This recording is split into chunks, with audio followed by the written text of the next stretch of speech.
Built on integrity, backed by proven track record. Odibola Properties, your investment is safe with us. Visit us today at Nyawale Inserim Layout, Tombia Extension, GRA Phase 2 Port Harcourt, or visit our website www.odibolaproperties.com or call 081-551-67904 or 070-655-69887. Odibola Properties. Our word is our bond.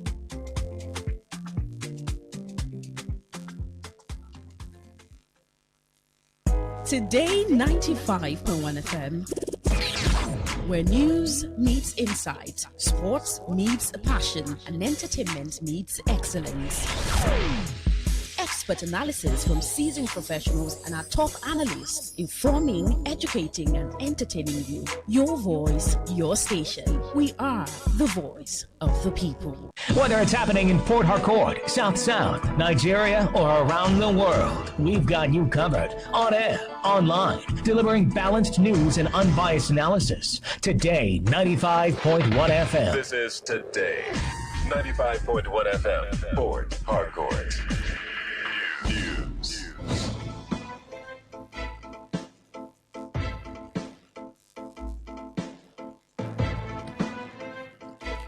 Good evening. This is the World News on your premium talk radio, Today 95.1 FM, Port Harcourt. I am Queen Chima. The headlines. FBI seeks court approval to withhold Tinubu-related records. Governor Fubara cautions media house against unverified reports on the foreign scene. Turkey issues fresh arrest warrant for Netanyahu. Now the detail. The United States Federal Bureau of Investigation, FBI, has asked a U.S. court for permission to submit a confidential declaration explaining why it is withholding some records relating to allegations linking President Bola Tinubu to a drug trafficking investigation. The FBI made the request in an application dated August 20 before the United States District Court for the District of Columbia. The agency said it could not publicly disclose the full reasons for withholding certain information and asked the court to consider its explanation privately. The FBI said it had invoked various exemptions under the U.S. Freedom of Information Act in response to requests for records relating to Tinubu from 1992 to 1993. According to the agency, releasing some of the withheld information could disclose law enforcement investigative techniques and potentially endanger the life or physical safety of an individual.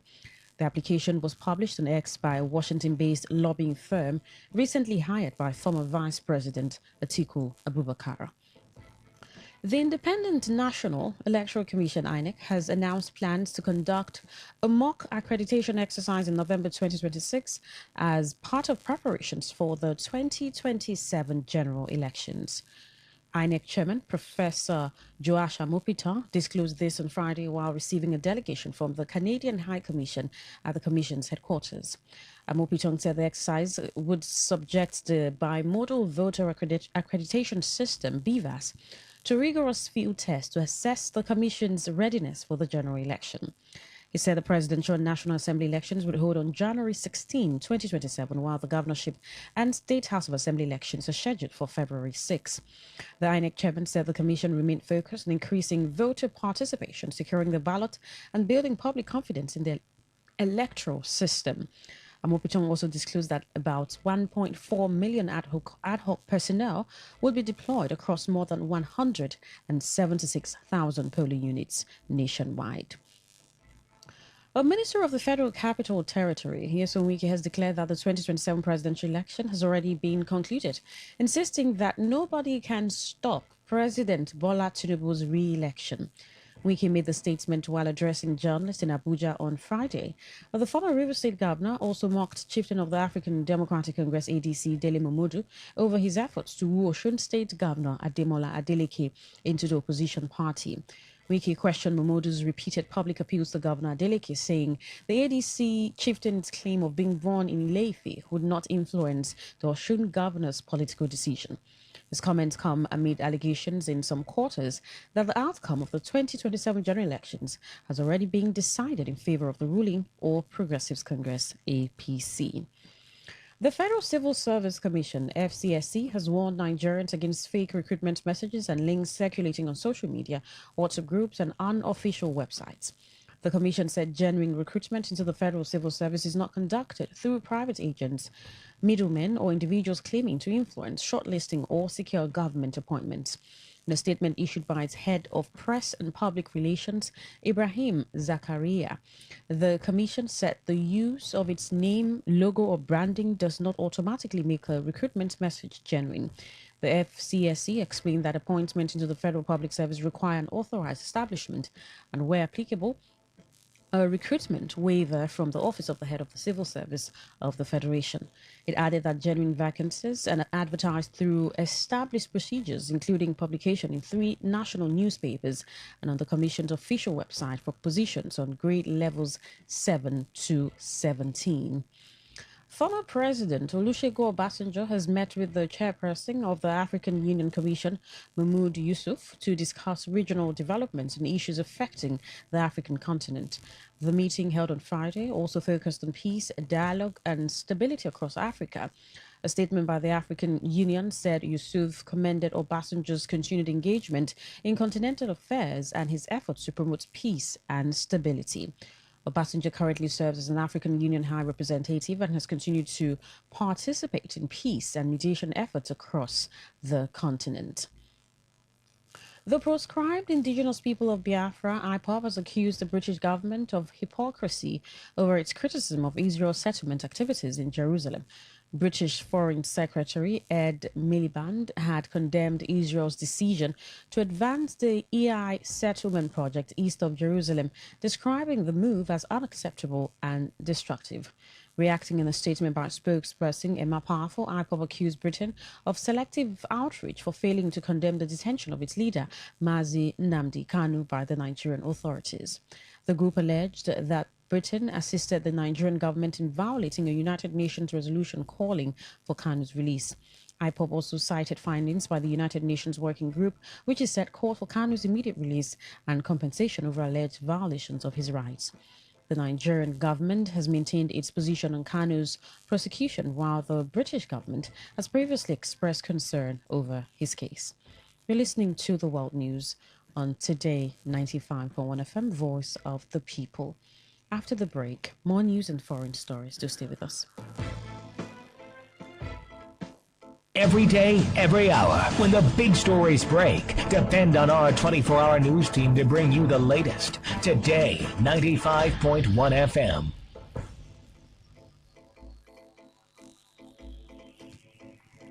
Well, thank you so much for staying with us. Now, the rest of our stories.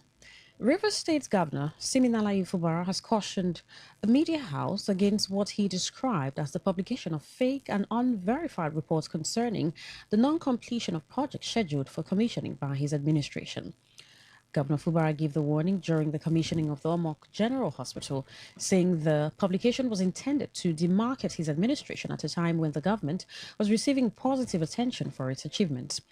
The governor said his administration has more than 10 additional projects lined up for commissioning, but noted that he has deliberately chosen to ensure that the projects are fully completed before commissioning them.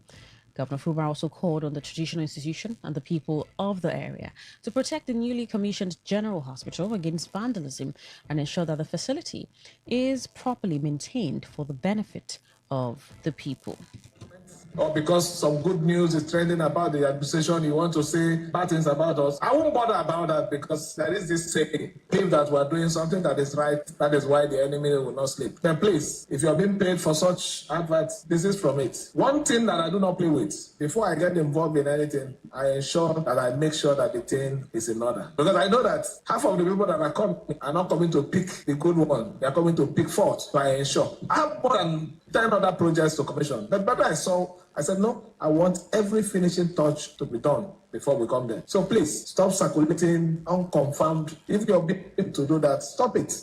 On his part, the Oba of Obaland, Nwachukwu Nnamubi III, commended Governor Fubara for completing major projects in his kingdom. You know that life and good health are inseparable. You've already alluded to it. This area where you are is the headquarters of hydrocarbon in Nigeria. I know people doubt the statistics, but come to me and I'll give it to you. It's an over, I cannot speak what I do not understand. The result of this is that the health implication is high. Our people have died several deaths that are necessary. I heard you when they said you remodel the hospital. I am not comfortable with those words, the choice of words. When a man goes to marry, a group under the aegis of the Initiative for Transparent Strategy and Good Leadership has alleged plans by local government authorities in Rivers State to sack about 21,000 workers across the state. The group, in a statement by spokesperson CCE Obujunwo, alleged that the planned sack is aimed at raising funds ahead of the 2027 general elections. According to the group, the sack is expected to take effect from September 2026 and followed a recent biometric exercise conducted by the River State Local Government Services Commission headed by Israel Amadi. Obujunwo alleged that the decision was reached on August 19, 2026, during a meeting attended by 80% of local government chairmen, heads of personnel management, treasurers, and members of the Local Government Service Commission at the Justice Mary Odeni Judicial Institute in Port Harcourt. The group further alleged that some chairmen opposed the directive, expressing concern that it could damage their reputation among their constituents. It claimed that the affected workers were directed to be paid their August salaries, but subsequently informed that they were illegally employed and would therefore be disengaged. The group called for the immediate reversal of the alleged sack and restoration of the workers' rights and privileges. It also alleged that the leadership of the Nigerian Union of Local Government Employees, NOGE, had been infiltrated and urged the union to take action against the planned mass sack. Echie local government area River State has given Comfort Chinedu and her sister Beatrice Imejuru 1 year to rebuild buildings allegedly destroyed during a land dispute involving the Unwa Ibuchi and Umwe Kuni families in Igbo Echie. The directive was contained in the judgment of the Echie Anti-Land Grabbing, Land Acquisition Management, Development, Boundary Adjustment, Communal Dispute and Conflict Resolution Committee. The committee, chaired by High Chief Emmanuel Nwobilo, also directed the two sisters to take responsibility within 3 months for the burial of persons who died as a result of the crisis arising from the dispute. In the judgment, the committee exonerated Eze Innocent Nwosu, Obi Karam Nwa Ibuchi, and their brothers of the allegations brought against them. It said the execution of a purported court judgment by the two sisters was carried out in error, alleging that they failed to ascertain the true position of the judgment before acting with alleged land grabbers to take over the Umeyekune family's land and destroy their buildings. The committee said its decision was based on testimonies and evidence presented before it, as well as documents obtained from the court. It warned individuals dealing with the two sisters over the Umwe family's land in Igbo Kingdom to steer clear and allow Eze Innocent Nwosu and his brothers to take possession of their inheritance. Today FM correspondent Uchendu Joe, who was present at the proceedings, reports that relevant court documents and other materials were displayed during the judgment. The committee further warned that failure to comply with its directives could attract further unfavorable recommendations or legal action. The judgment also cancelled all suspensions imposed on Eze Innocent Nwosu and directed relevant authorities to reinstate him as the paramount ruler of his community. Meanwhile, members of the Umwe family in Umwa Koro Town, Igbo Kingdom, Ichi local government area River State, have expressed joy over the judgment of the Ichi Anti-Land Grabbing Committee, describing it as justice well served. Speaking shortly after the judgment at the council secretariat, the paramount ruler of Umwa Koro Town, Eze Innocent Nwosu, alleged that Comfort Chinedu and Beatrice Imejuru used a customary court judgment that had already been nullified by a high court to demolish their buildings and other properties on the disputed land. Eze Nwosu said several people had died, while many others had been rendered homeless as a result of the dispute.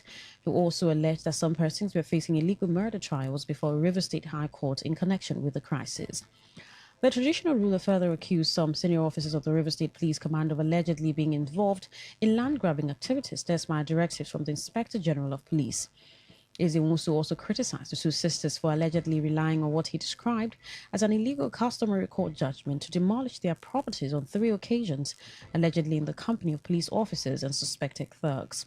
He said the position had now been confirmed by the court and the HE Anti-Land Grabbing Committee. Today is a day my generation will not forget. For an issue that does not concern me and members of my family, Umekune, where a sister married outside came back and demolished our buildings, chased us away. We ran every year from one community to another. 2024, they came back again, 17th of December 2024. Destroy everywhere. Eda Israel Hanacho died in this process. Eli Hanacho Owebuche died in this process. Peter Nwosu died in this process. Clement Ebulefu died in this process. One Azonda from Igrita child died in this process because of this shock. We have been on exile since 2025. I thank God today through Honorable High Chief Iman Wobilo and his team, who has today set us aside and see the whole thing through, that we are real innocent in our matter. The paramount ruler, while recounting how members of the family had moved from one community to another since 2017 because of the dispute, expressed happiness that the pronouncement of the Ichie Local Government Council had brought an end to their long suffering. Ezewonsu commended the Anti-Land Grabbing Committee for what he described as a fair and decisive judgment. We are not party. In Omakoro, there is nothing like Nwebuche family in Omakoro, which they claim in customary court. What we have in customary court and what we have in the history of Eche. As the paramount ruler of Omakoro land, we have 5 more families that made up the community. They went and get that purported name, went to get their judgment within their brothers, about 4 of them or 5 of them. They won in customary court. Instead of executing those people their property, they went into Umekune Laja home and destroyed our buildings with their land grabbers who claim to have power in Abuja. They own IG.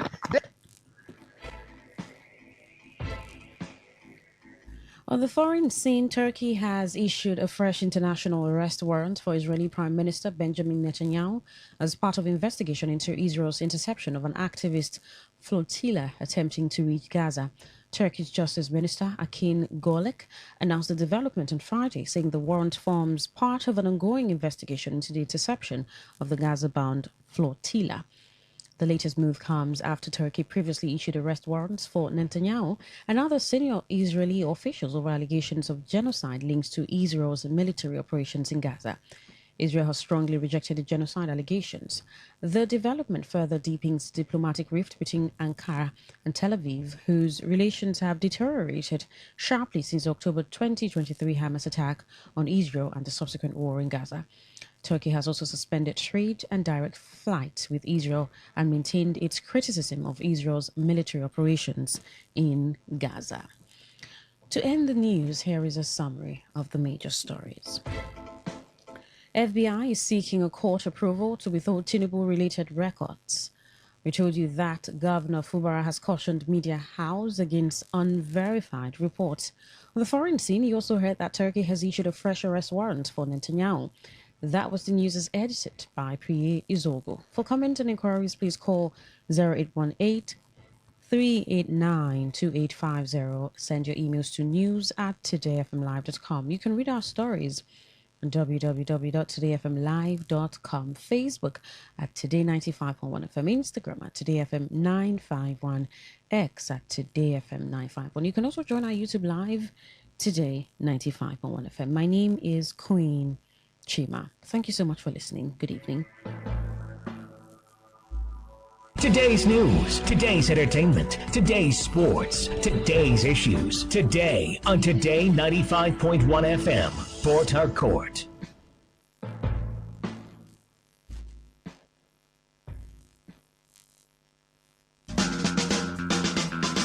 Wetin you dey find for Sokoto? E don dey your domoto. Unique Company Limited na the ogbonge company wey dey deal on all sizes of quarry products like chippings. For Unique, we no dey do the more you look, the less you see o, because we get standard weigh bridge wey go weigh the quantity wey you want. You confirm am, you pay, you carry your chippings, you go house, everybody's happy. Wetin you dey wait for? Waka go Unique Company Limited wey dey along Obirikwere Airport Road beside Bowen Filling Station now, or you reach them with these numbers 0912 994 7115 0912 994 7115 or 0813 572 3222 0813 572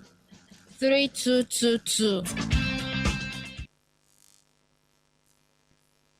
Today 95.1 FM, where news meets insight, sports meets passion, and entertainment meets excellence. Expert analysis from seasoned professionals and our top analysts, informing, educating, and entertaining you. Your voice, your station. We are the voice of the people. Yeah. Oh. Today FM 95.1 Port Harcourt. Voice of the people. Voice of the people. Hey, rise and shine, it's a brand new day. Today's the station leading the way. Breaking news, sports and talk, keeping every heartbeat on the clock. From Port Harcourt to the world we go, sharing every story you should know. Your voice, your people, your destination. We're not just a station. Today FM 95.1. The voice of the people. Number one. News and sports, talk all day. Keeping rivers on the way. Not just a station. We are the station. Today FM, the pride of the nation. Cross rivers, Bayelsa, Abia too. Akwa Ibom, cross river, we're reaching you. Around the world, we're live online. Every moment, every time. Advertise your business, make it grow. Millions are listening, let them know. Visit us at Today FM Drive off East West Road, Port Harcourt. Listen, live at your Call us on 24. Anyone left to your line to your white. Tweet it down, admin at Today FM. Today FM 95.1. The voice that keeps this city strong. News, sports, talk every day. Lighting up your every way. Not just the station. We are the station. Today FM 95.1.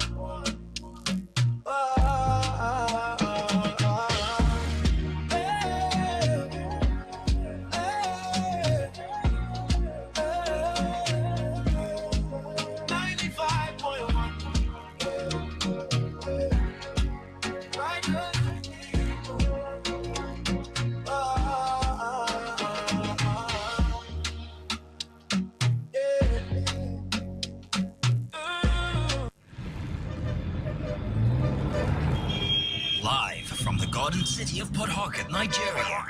This is Today 95.1 FM.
I wonder what story from the country you have been following and which of them has been on your mind all through today. I was on X about 2 hours ago, just checking through, and it was just a lot to wrap my hands around. Interesting things happening, absolutely. Well, I hope you're doing good. I'm sure that we've served you really well from morning up until to this minute. If we haven't, you're sure that you know that you can always send your complaints, right? Concerns, and we always ears are always open to listening to any concern that you have, as long as it will help us to serve you better as our listener. We'll do just that for you. It's 6:23 and today is Friday, August 21, 2026. And it's a beautiful Friday evening. Little cold because it's been drizzling for over an hour or maybe less. But it's the season, so it's important that you just keep protecting yourself as much as you can.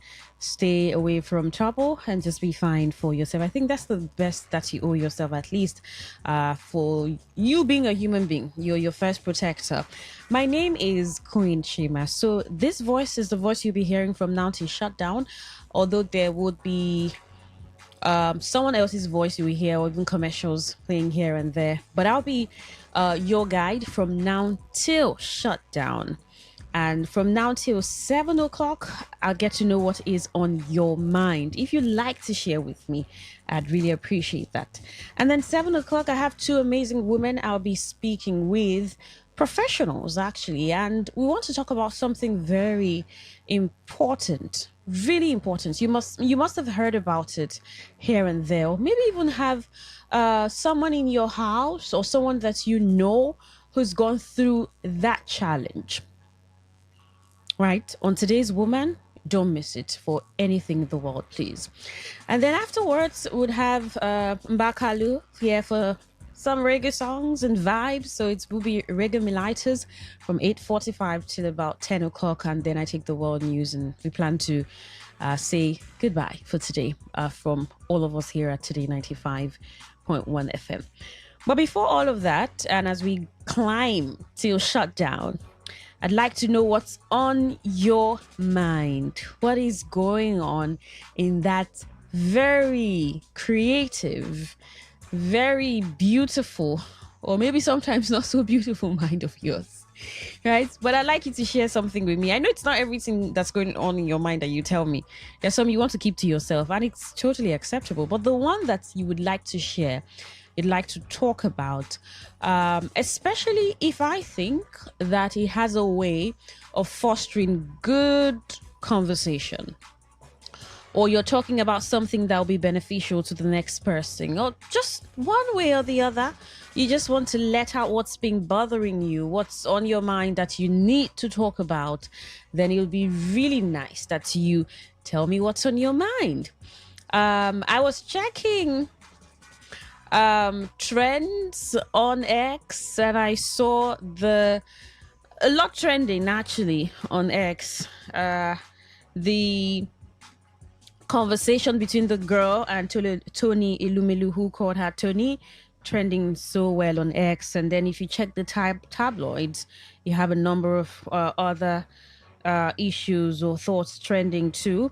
There's the president's directive ordering the EFCC to channel recovered funds directly into the Nigerian Education Loan Fund. That's been on the lips of a lot of people.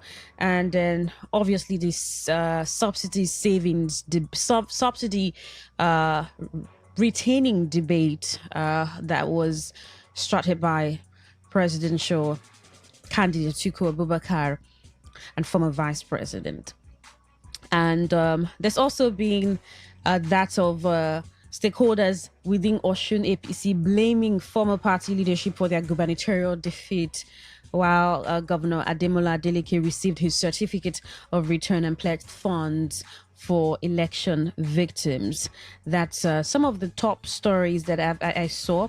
The federal government has also announced declared Tuesday as public holiday to mark the upcoming Eid al-Maulid celebrations. So it's been top of all of these things happening. And here in the state, the governor did ask that some media houses desist from carrying unverified information or news.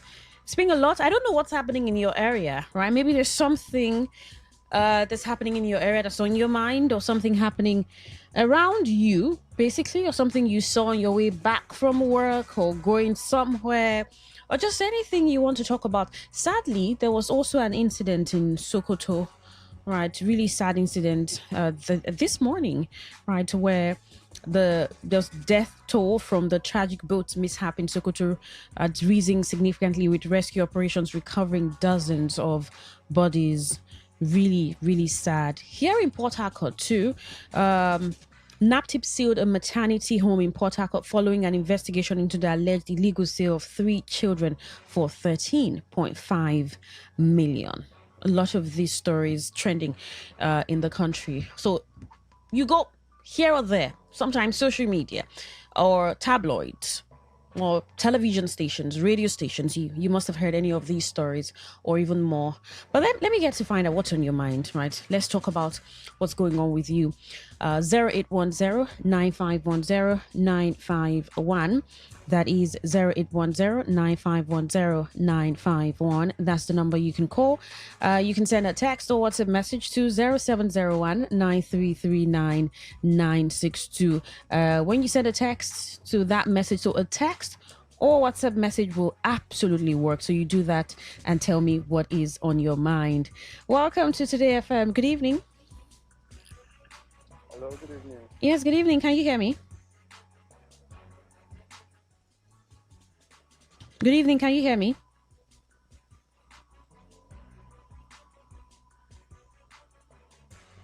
Can you hear me? Yes, hello, I can hear you. Good evening. Yes, good evening. What's your name? Where are you calling from? My name is Ipante. I'm calling from Aba. All right, tell me, what's on your mind? Okay, what's on my mind is the president telling us that the money recovery from the first subsidy is being used for salary payment. The state are enjoying, local government are enjoying from it. And now, the River State local government, whatever, are planning to sack how many thousand workers? That's not been entirely put out there, right? That just news that may happen. Until that happens, or we're not sure that's going to happen. Probably. If that plan, whatever that thing is not on plan, it will not come out on news. And it's so unfortunate that this thing is coming out. Even the president said they are saving more money. Okay, what's the reason for sacking those local government workers? What is the reason? No money to pay workers or what? So if that thing is not on plan, it will not come out on news. It's an alleged plan. An alleged plan. The only thing is that probably they might stop it because Nigerians are aware about it. River citizens are aware about it. That's the only thing that will make them stop it, if they even want to. But apart from that, you will see that very soon this thing will begin to surface. Truly, we will all see it as true. But it's unfortunate that they're receiving more money at this time. Imagine just some days ago, the president said the money is given to them. All right, it's time. Welcome to Today FM. What's on your mind? Yes. Good evening. Good evening. Good evening. My name is Sunday. Call from Takotia. Welcome, Sunday. Thank you. About the one, my senior bros being the SCT minister, talk of my president to reposition himself 2027. Please, I don't have his number and I don't have president number. If actually that will take place, they should let me know so that I will not vote. I will to just forget about my PVC. Because that shows kind of rigging. If they don't have shame, me, I have shame. Thank you. Welcome. What's on your mind? Are you there? Or call again. What's on your mind? Welcome. What's your name? Good evening, I'm Mr. Kelechi. Mr. Kelechi, good evening. Yes. Good evening. What's on my mind is our president keeps saying Nigeria have made a lot of money. Local government receiving more money, state receiving more money. And the people keep suffering. And we keep asking, where is the money? And just yesterday, Atiku said he's going to remove subsidy. Look at the way they were reacting. To tell you that those people don't have any feeling for the common man. Just to remove one thing for the citizen, they don't want to do it. They are telling us the have made this money, they have kept this money, they are paying salary. Paying who? How many are employed in Nigeria? How many civil servants do we have in Nigeria? It's just too unfortunate that we have this kind of set of people in government. Thank you. All right. What's on your mind? Welcome. What's on your mind? Hello. Yes. Good evening. What's your name? Where are you calling from? My sister, good evening. It's Mr. Ede. Good Calling evening. you from Port Harcourt. All right. What is my mind is that Mr. President is telling me that fuel subsidy, whatever, they are using it to pay salary. My question to him is that how many civil servants do we have in Nigeria? How much is the fuel subsidy? They say the fuel subsidy that they removed. This fuel of the thing, or let me say this oil of the thing, does it belong to him? Does it belong to Nigeria? Why must he make Nigeria to go through what we are going through now? Since the APC come to power, why must these people make us to suffer like this in this country? Paying salary, how much? How much are they paying civil servants? How much? They are using press office, but they are still borrowing money. Borrowing money. What are they using all this money to do? All right. That is God. Anything that they like, they can do. Got it. All right. Welcome. What's on your mind? Good evening. Good evening. Can you turn down the volume on your listening device? I've muted it. All right. Thank you. What's your name? Where are you calling from? Okay, this is Chimke from Atweke. Welcome. What's on my mind? First of all, Mr. President promised that if he removes the subsidy, there will be CNG buses across Nigeria. I don't know if in Port Harcourt, if you have a ride of those federal government CNG free buses. I want to know because in this houses, we have not seen any of them, talk less of entering them. That is that. For article saying he wants to return back subsidy, if he will be able to put it the way he put it, implement rather, I think it will be okay. But some countries as well as subsidize for their citizens, just for life to be bearable for them. Life is not bearable for Nigerians. Thank you. All right. Welcome. What's on your mind?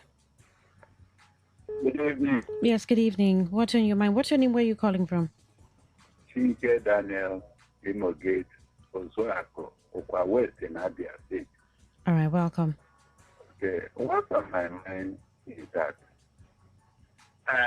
ordinary Nigerians, we should tell ourselves the truth that the so-called democracy we claim to have now is not helping ordinary Nigerians.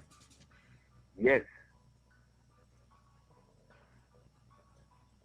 We can hear you. Go on, please. Are you there? Are you there?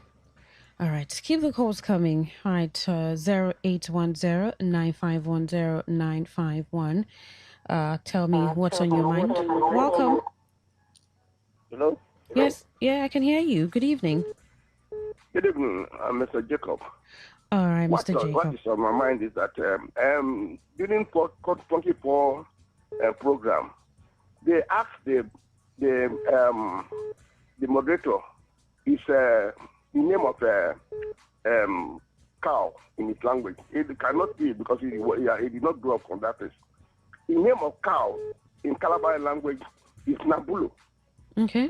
Let them know. Then the Okoloma problem that they are talking about, when they visited that place, there was there were some beds standing by one foot. So they thought that these people were, these beds are lame. That's why the meaning of Ekula is lame in your language, in Calabar language, Bonny language. So they thought that these beds were lame.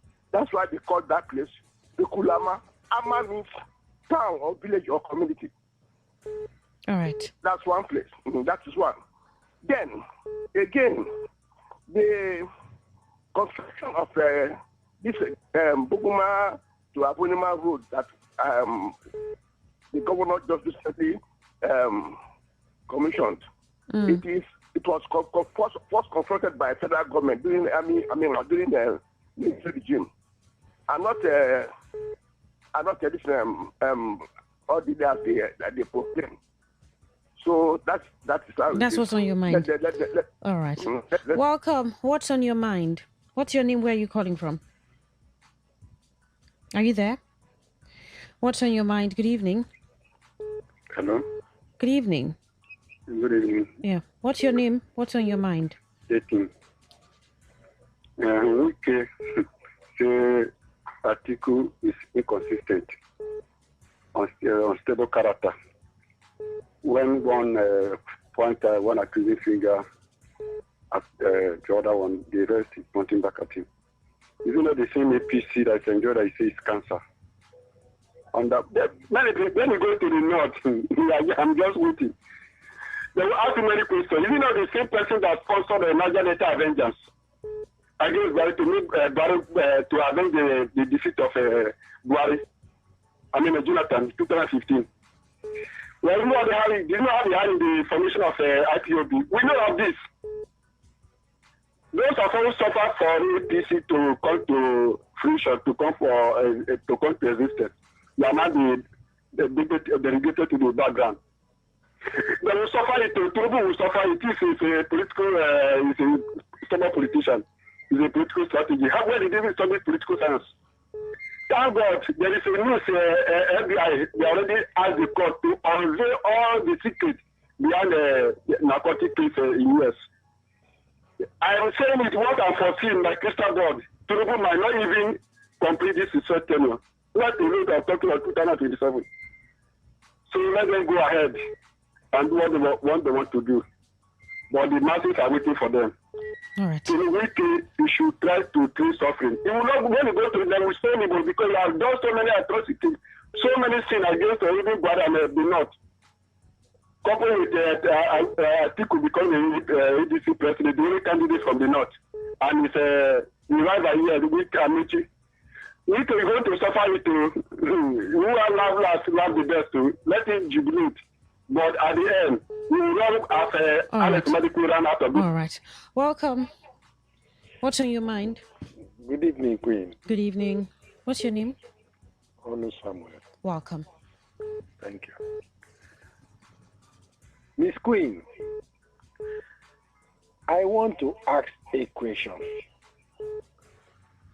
The cassava processing factory that the former governor Wike claimed that he built to employ Rivers indigenes, was it a kind of AI displayed to us, or it is real that up till now Rivers State cannot be able to produce simple garri from that factory that was built with over how many $1 million? Korean people, Chinese people came, they built that factory, and up till now it's not working and it's not living up to expectations. So I wonder whether if footballer doesn't know where the factory is, or that factory was not existing, it was an AI to deceive Rivers people, to embezzle money, because I still wonder why trailers of garri is still entering into Rivers State from neighboring states. Adulterated garri that is not right for consumption is entering Rivers State. Meanwhile, we have factory that the governor claimed that is going to produce how many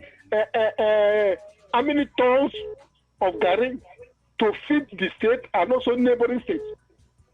Today, no accountability. Everybody is looking the other way around. I am urging the governor of Rivers State, the few months he had to govern Rivers State, to go back to that factory and bring it back to life so that if it at all the structure is there, let the structure be functioning. I thought I think there was a time that this government first, it was not Wike that started the whole conceptualization of the factory. It was in the previous administration, and then it was in 2021, right? That Wike or 2021, I think, that we had the whole revitalization by Wiki and pumping quite some money into it. I think it was about 3.6 million. Amount of money. Yeah, $3.6 million into it.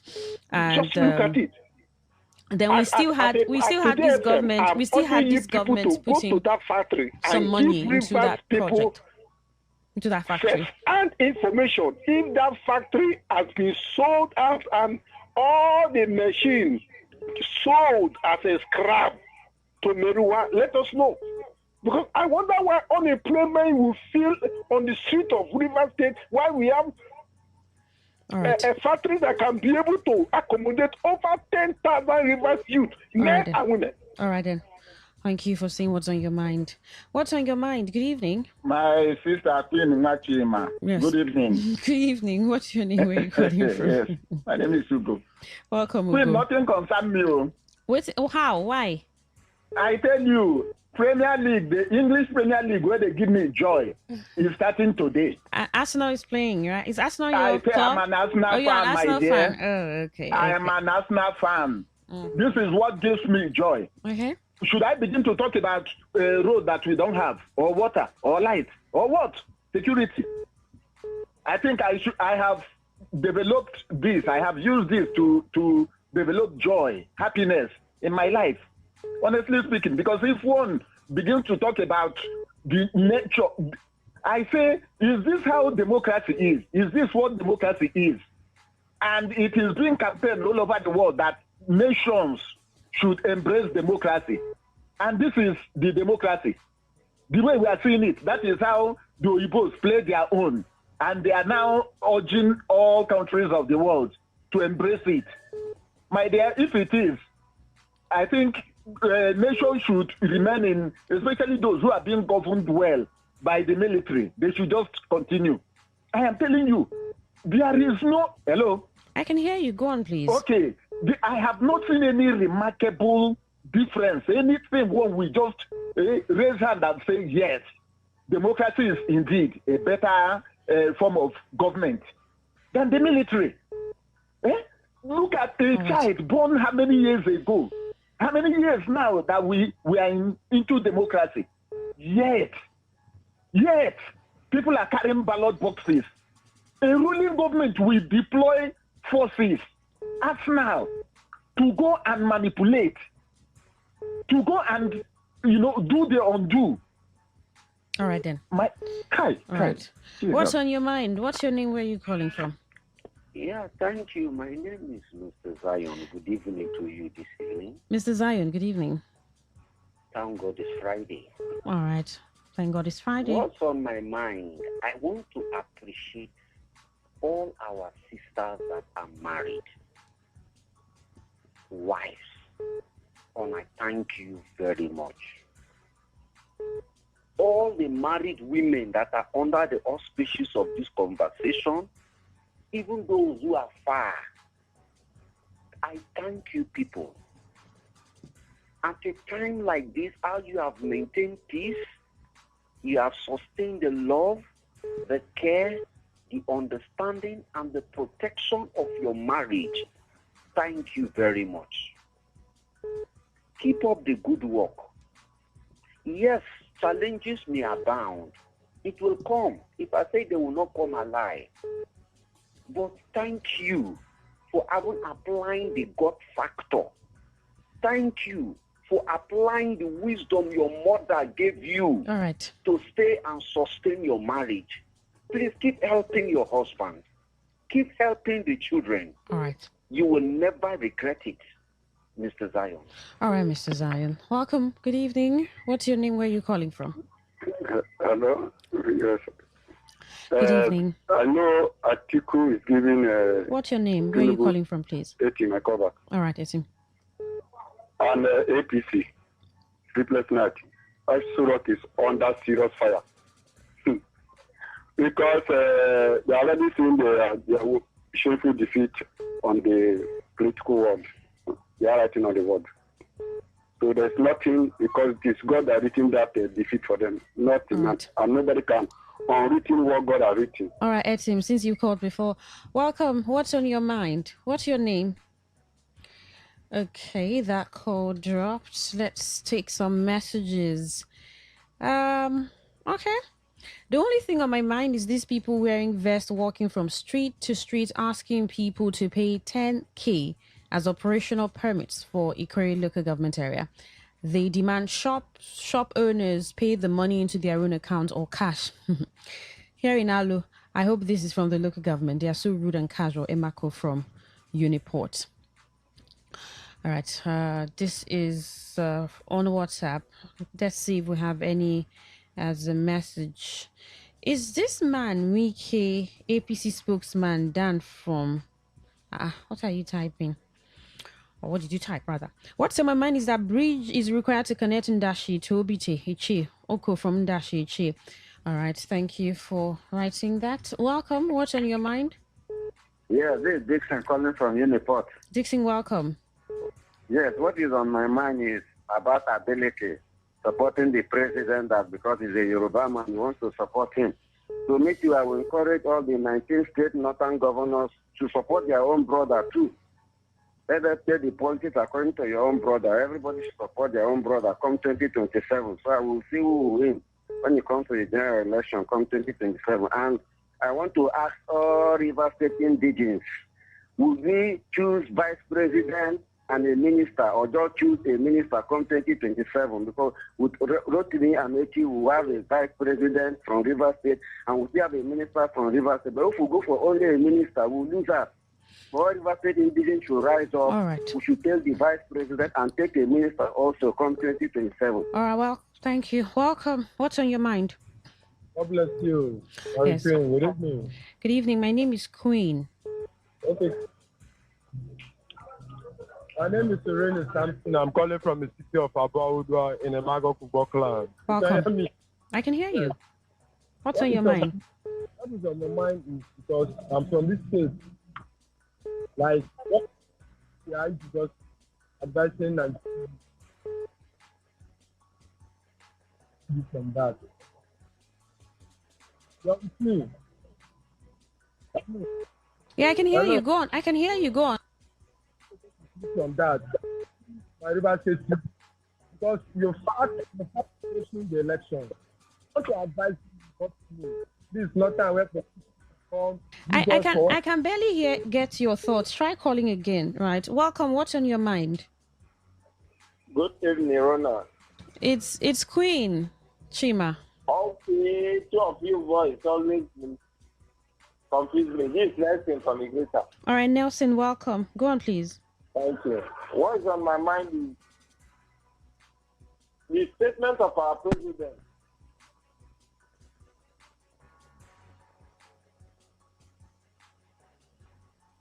Can you hear me? Yes, I'm not here. You said? Okay, go on. Go on. We can hear you now, Nelson. Go on, please. Okay. I said the president said the subsidy they saved is what is helping governors to pay salary. So the subsidy they stopped, the benefit is that the few Nigerian people that are working are the people enjoying the benefit. While the subsidy was the benefit of the whole Nigeria, it's only him and the politicians that are enjoying the benefit of the subsidy. Because how many citizens are civil servants? And apart from that, is it governance? Is it only for paying the salary? Because we don't have any major developmental site in our country. Like in the south side, the road is even building. When he builds, he's using to do the coastal highway. He's borrowing for that. So there's nothing for him to point that this is what he used the subsidy money, there's nothing he can point that Nigeria will use as a gauge. All right. Conclusively, the FCC minister always be pointing. When he was a governor, we don't even have any major thing we remember him for. Some of the places he cited the flying, but it's of no use. That's it from Ibrita. All right. All right, let's take some messages and then we'll see if we can wrap up with a call or two. Good evening, presenter. President Tinubu should return fuel subsidy that is destroying Nigerian economy or resign, from Dr. Prince Nelson. The only thing on my mind is that, all right, I think I took that earlier. And let's take this. This is a recorded WhatsApp audio. My sister, good evening. Oh, now Maxi, they talk like this. Oh, what is on my mind? This U.S. president and his team, they should take action now than to be talking. They want to do this. They want to release President Ahmed Bola Tinubu drug trafficking stuff. But then take action now than talking too much. Then Governor of Rivers State say when time come he will deliver. You see, a person never deliver himself, he can't deliver another person. It's a laughable something. No wonder FCT minister told him that you what is 001? What is 001? And of the truth, the amount of question is very valid. You know what I mean? That's what is on my mind. You know? All right. Thank you for sharing what's on your mind.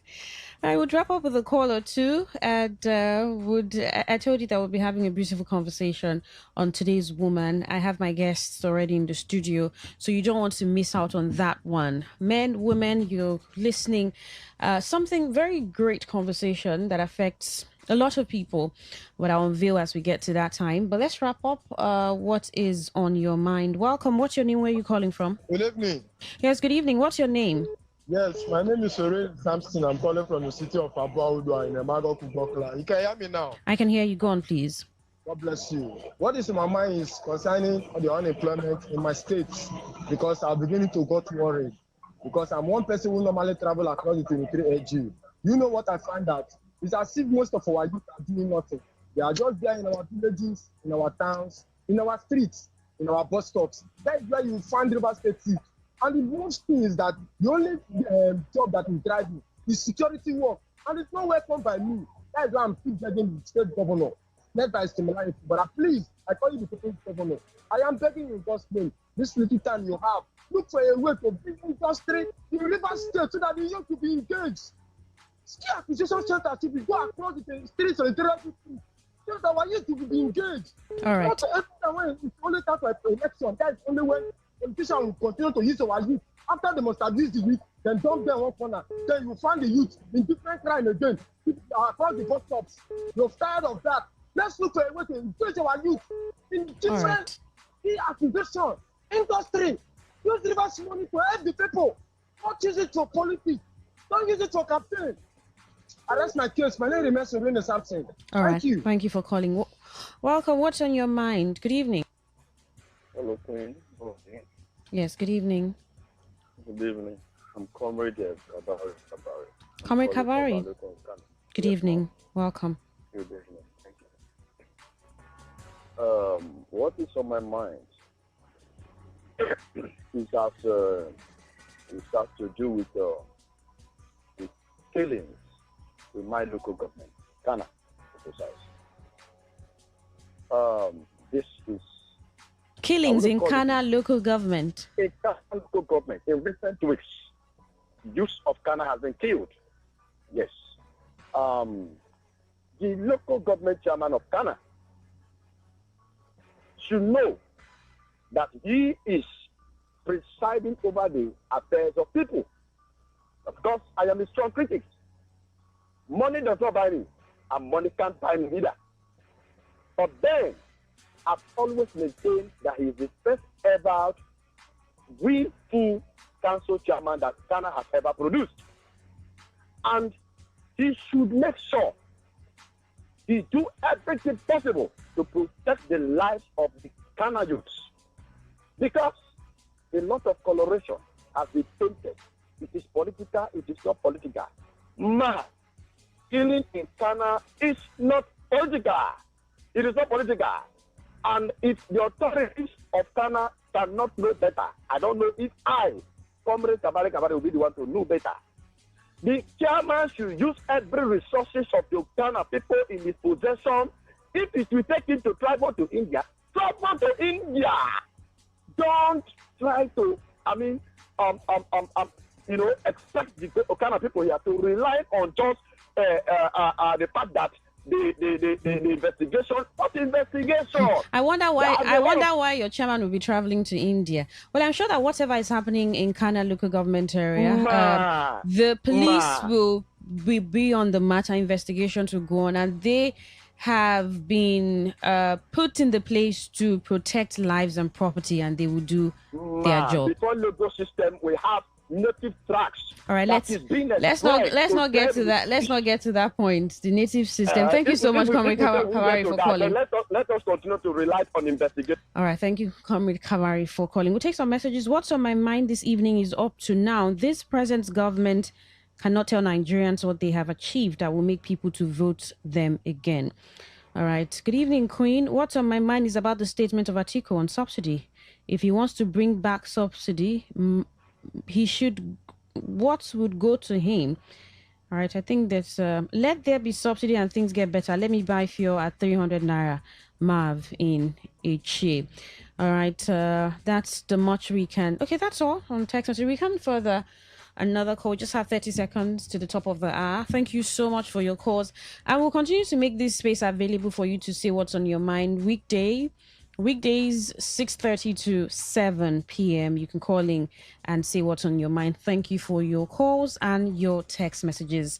Well, shortly it'll be time for today's woman. I'm excited about this conversation. I'm sure you would also be.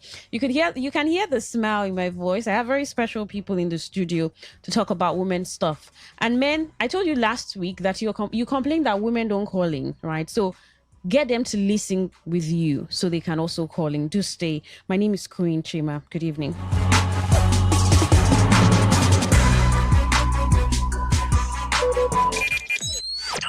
Talk radio. I listen to a lot of talk radio. 95.1 FM. Today's news in 60.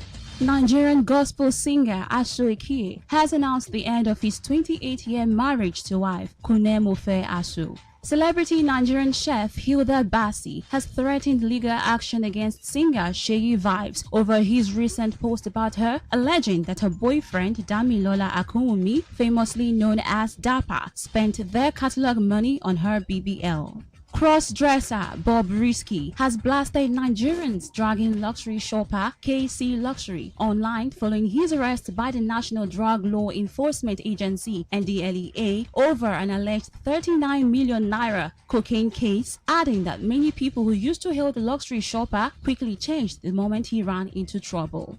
Food critic Opeyemi Famakin has warned Nigerians against buying high-end body mists from vendors in Nigeria, raising concern over the authenticity and health safety of some products being sold at unusually low prices. On the foreign scene, entertainment organizers have announced the cancellation of a UAE concert by US singer Christina Aguilera and a festival featuring Shakira in Abu Dhabi amid the ongoing Middle East war. Today's news in 60. In 60. Talk radio. I listen to a lot of talk radio. 95.1 FM.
To the world we go, sharing every story you should know. Your voice, your people, your destination. We're not just a station.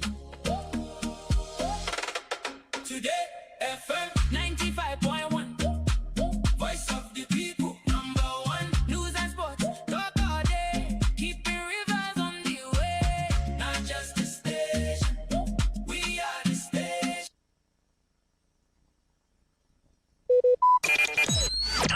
Talk radio. I listen to a lot of talk radio. 95.1 FM.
Thank you so much for staying tuned to Today 95.1 FM, Voice of the People. I'm so excited to be talking to you. Welcome to Today's Woman. Last week, some men came at me and said, Queen, you're biased. And I said, I'm just asking questions. And I was asking questions because I had guests who were giving responses to those questions.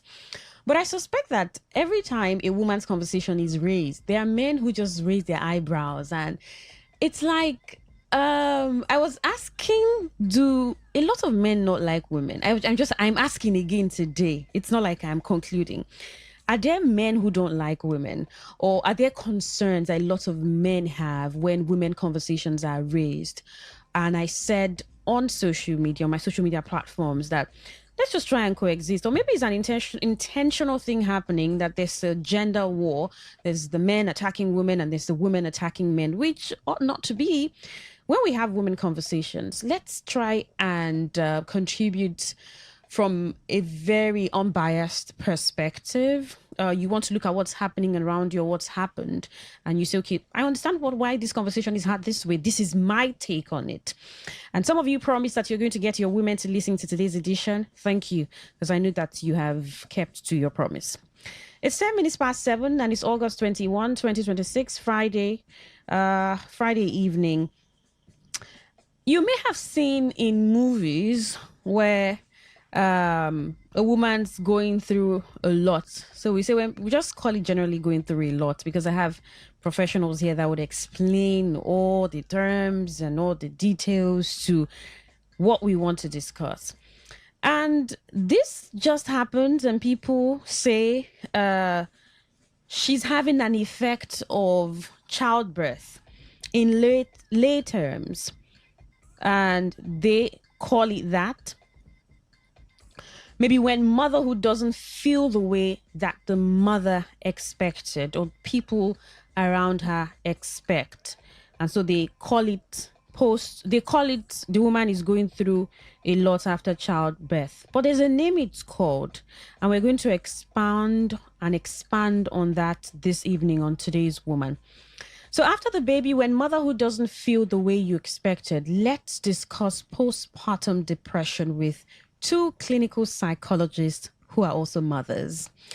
And I asked some questions, and it's on social media, it's on our Facebook page. And one of those questions I asked you, the listener, is should we stop telling women to enjoy every moment of motherhood and start giving them permission to say when they are struggling? What did you find most difficult about supporting your partner after childbirth?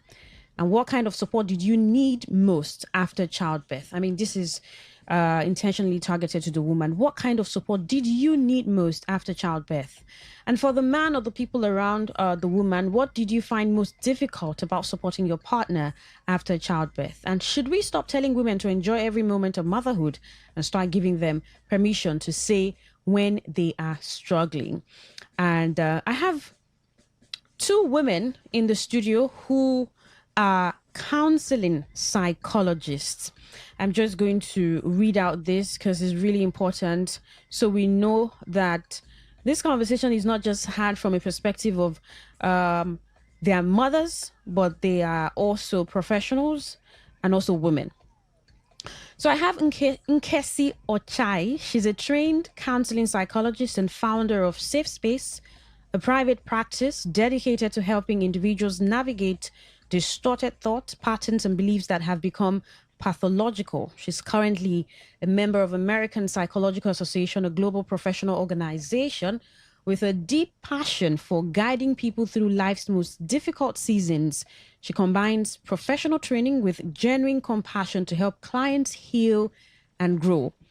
Beyond the therapy room, Nkesi Ochai is also an entrepreneur running a luxury accessories and online business specializing in men's jewelry and accessories. Together, these pursuits reflect Nkesi Ochai's core strength, a rare ability to understand people deeply, whether guiding them through emotional healing or helping them express themselves through style. Good evening, Nkesi Ochai. Good evening. It's good to have you in the studio. Did I pronounce your name correctly? Oh, you tried. I tried. Please evening, do the pronunciation. It's so I can... Nkesi Ochai. Okay, Nkesi Ochai. Yes. So I got the Ochai is Nkesi It's Ochai. Ochai, yes. It's good to have you. Thank you in the so studio. much, How's Queen. your day been? Very well, thank you. All right, How's yours? Fine. You look beautiful as usual. Thank you. Thank you so much. All right, and I also have, I said women in the studio. I also have Nengi Wellington. She's a counseling psychologist, life coach, entrepreneur, and women's empowerment advocate, passionate about emotional well-being, healthy relationships, personal growth, and navigating life transitions with wisdom and purpose. She is currently pursuing her master's degree in counseling psychology, building on her professional training and experience in counseling and life coaching. Nengi is particularly passionate about supporting women through challenging seasons of life, including relationship difficulties, identity transitions, parenting changes, emotional struggles, and the journey of rediscovering purpose in midlife and beyond. She's also an entrepreneur and the founder of Money Rentals, bringing practical experience in business, leadership, and navigating the realities of building a meaningful life while managing family and professional responsibilities. Her approach combines psychological insights, practical wisdom, lived experience, and Christian faith. She's committed to helping people develop greater self-awareness, emotional resilience, healthier relationships, and a clearer sense of purpose. Her message is simple. You can acknowledge where you are without allowing your current circumstances to determine who you become. Good evening, Nengi Wellington. It's good to have you in the studio. Good evening, Queen. Okay, now it's time to take a deep breath. This conversation is, I just hope it doesn't get too... I think it's a very emotional conversation because of the nature of it and because it has to do with motherhood. But I'd really like us to start from this point. And I'll start with you, Nkesi. You are a mother of Two boys. Two boys. That's some experience. And I'm sure every pregnancy and childbirth of each of those boys came with its own unique experience. Right. I'd like to know, maybe summarily, that phase of pregnancy, childbirth for a mother, before we get into the conversation, postpartum depression. What is it like for a woman, the phase of pregnancy and then delivery, in the ways that you want to describe it as a mother and as a woman who's gone through that path? Okay, motherhood is a journey that goes on. Motherhood is a journey that more like is unending as long as you've gotten into that phase. Okay. Even when your children are all grown up, motherhood is still a responsibility that the mother still has to go through. So for me, especially as a first-time mom, Okay. going through the journey of pregnancy, 9 months, and then going through all of those changes that occurs in a woman's body throughout the period, hormones playing out, and then eventually getting to the stage where you birth the child. It's a whole new experience. Nobody really tells you what's to come. Yeah. Everybody just says, oh, get married, get pregnant, have a baby, but then there's that emotional roller coaster, especially for a new mom, Okay. because the experience is new and the experience is personal to every individual, to every person. I like you rightly said, I have 2 boys, and each pregnancy experience are entirely different. So for some women, they have complicated pregnancy experience. For some are lucky to just go through a breeze, but then that's just a phase. Then come into another phase where you give birth to this baby, and then everybody is excited. There's a baby here, a baby is being born, and then as a new mom, you're looking all confused. So what's next? And then you have issues of lactating as a new mom, trying to breastfeed. Yeah. You don't even know how to get your baby to latch on to your breast. Talk more of having challenges of having able to lactate properly, whereby there's enough milk for breast milk for your baby to have. So these are many more of the issues that new moms, first time moms go through, that a lot of them don't get to say what's really going on in their mind. And those are the kind of issues that these women generally go through.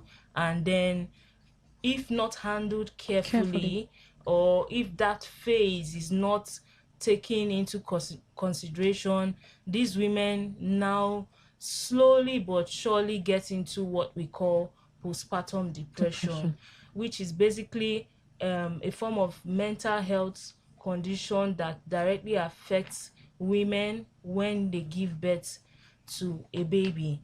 And it could happen to anyone, any woman, basically. In fact, research has shown that it happens to 1 in 5 women. So I don't think this topic has been given enough attention as it should. Hence, we're having this conversation. Absolutely. On today's Woman, we project some of these challenges that women face, everyday challenges, whether health, economic challenges, financial challenges, physical challenges, and give women a voice. Let them express themselves. Let them be heard. That's why this program. So this is a very interesting conversation that we're having, and I'm sure that any woman who's listening, who's gone through this, was diagnosed of postpartum depression, or someone around saw, perceive that was what was happening to the woman, can relate. And then for people who don't even know what it is, maybe currently going through it and don't know why their life looks like a mess, would really relate to it. Let me come to you, Nengi Wellington. You're also a mother of for adult children. My last child is 16. 16, getting into the university. Oh, yes. wow, amazing. That's a lot of experience. Yes. So how would you describe motherhood too? And I mean, just like I asked Nkesi, pregnancy and childbirth, from your own experience, from your own lens, and what you saw happen to your body, to everything about you. Yeah.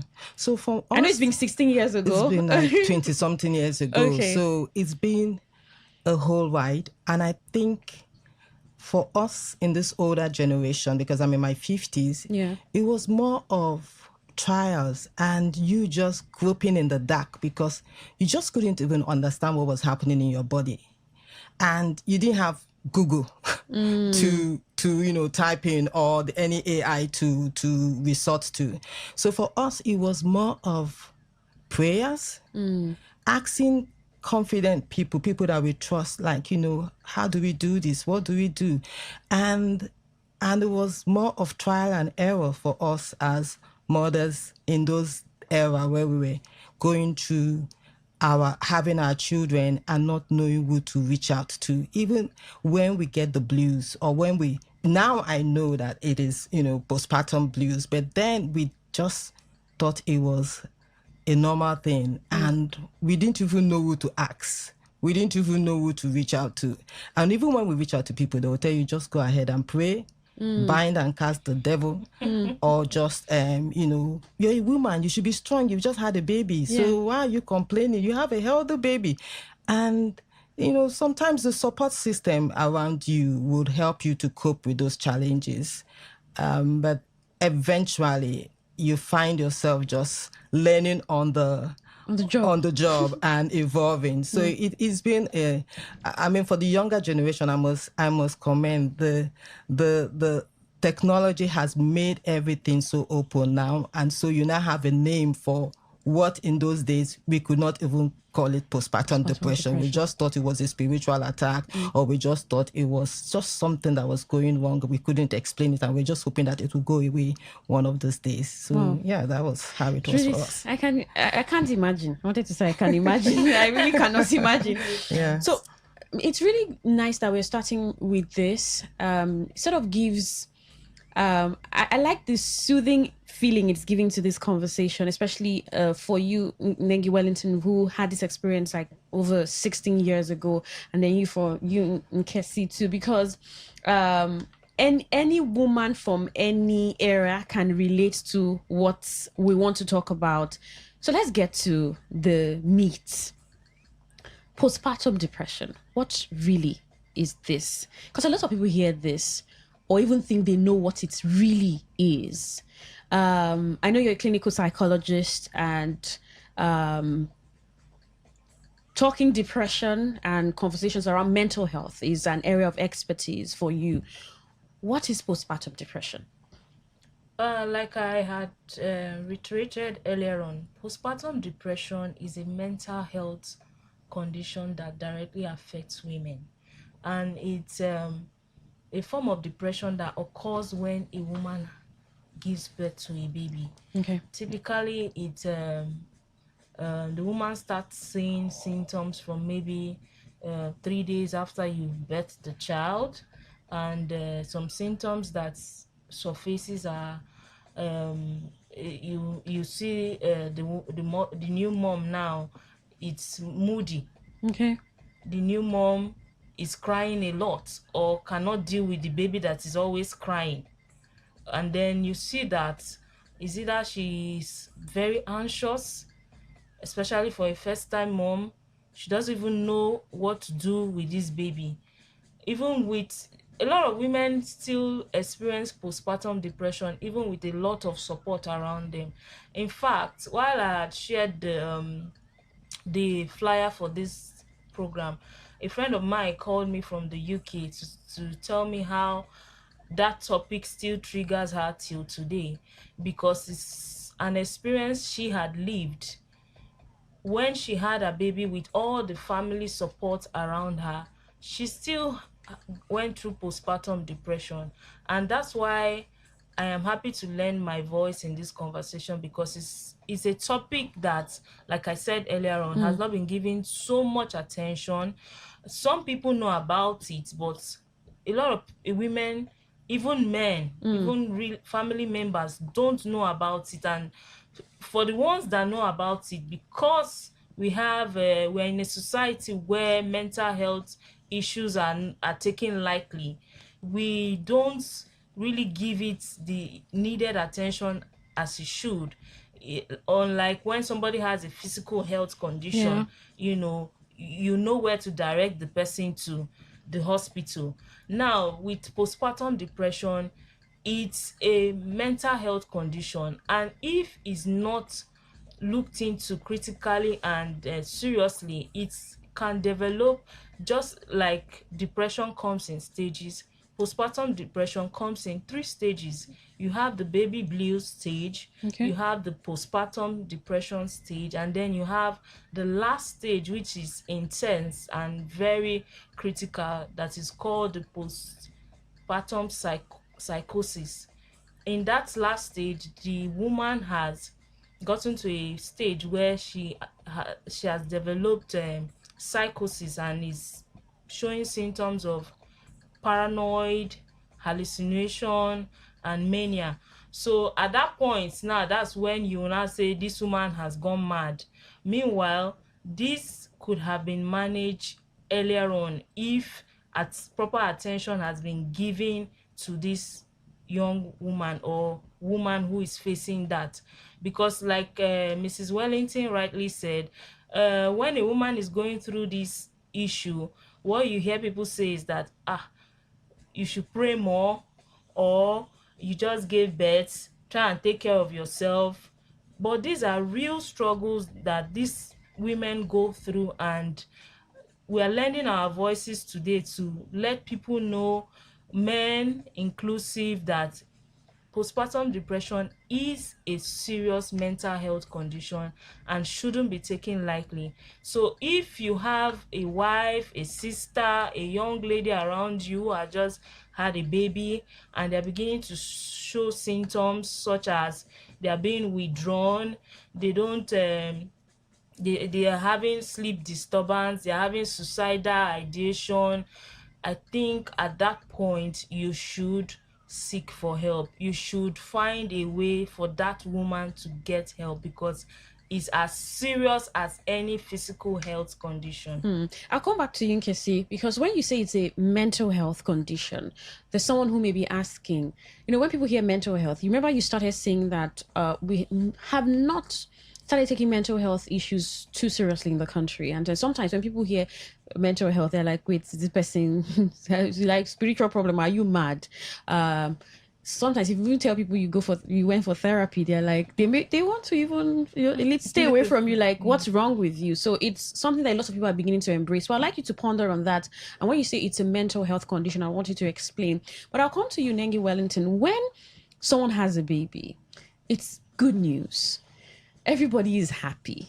Sometimes we celebrate that you get married and get pregnant and have a baby. That's the expected way to have babies, apart what's happening with surrogacy and a lot of other options that people are taking, having their babies.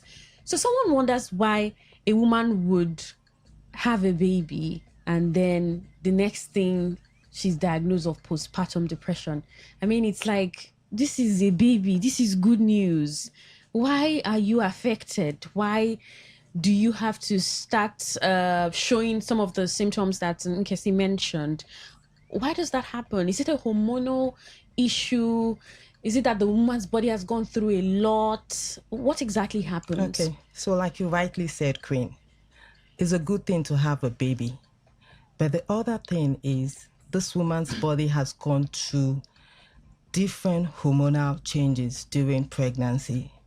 And after giving birth, the body is trying to regulate, right? Okay. And because of that, you find out that the hormones in the body are somehow depleted, and that sometimes affects, especially if the family or if the person has a family that has, in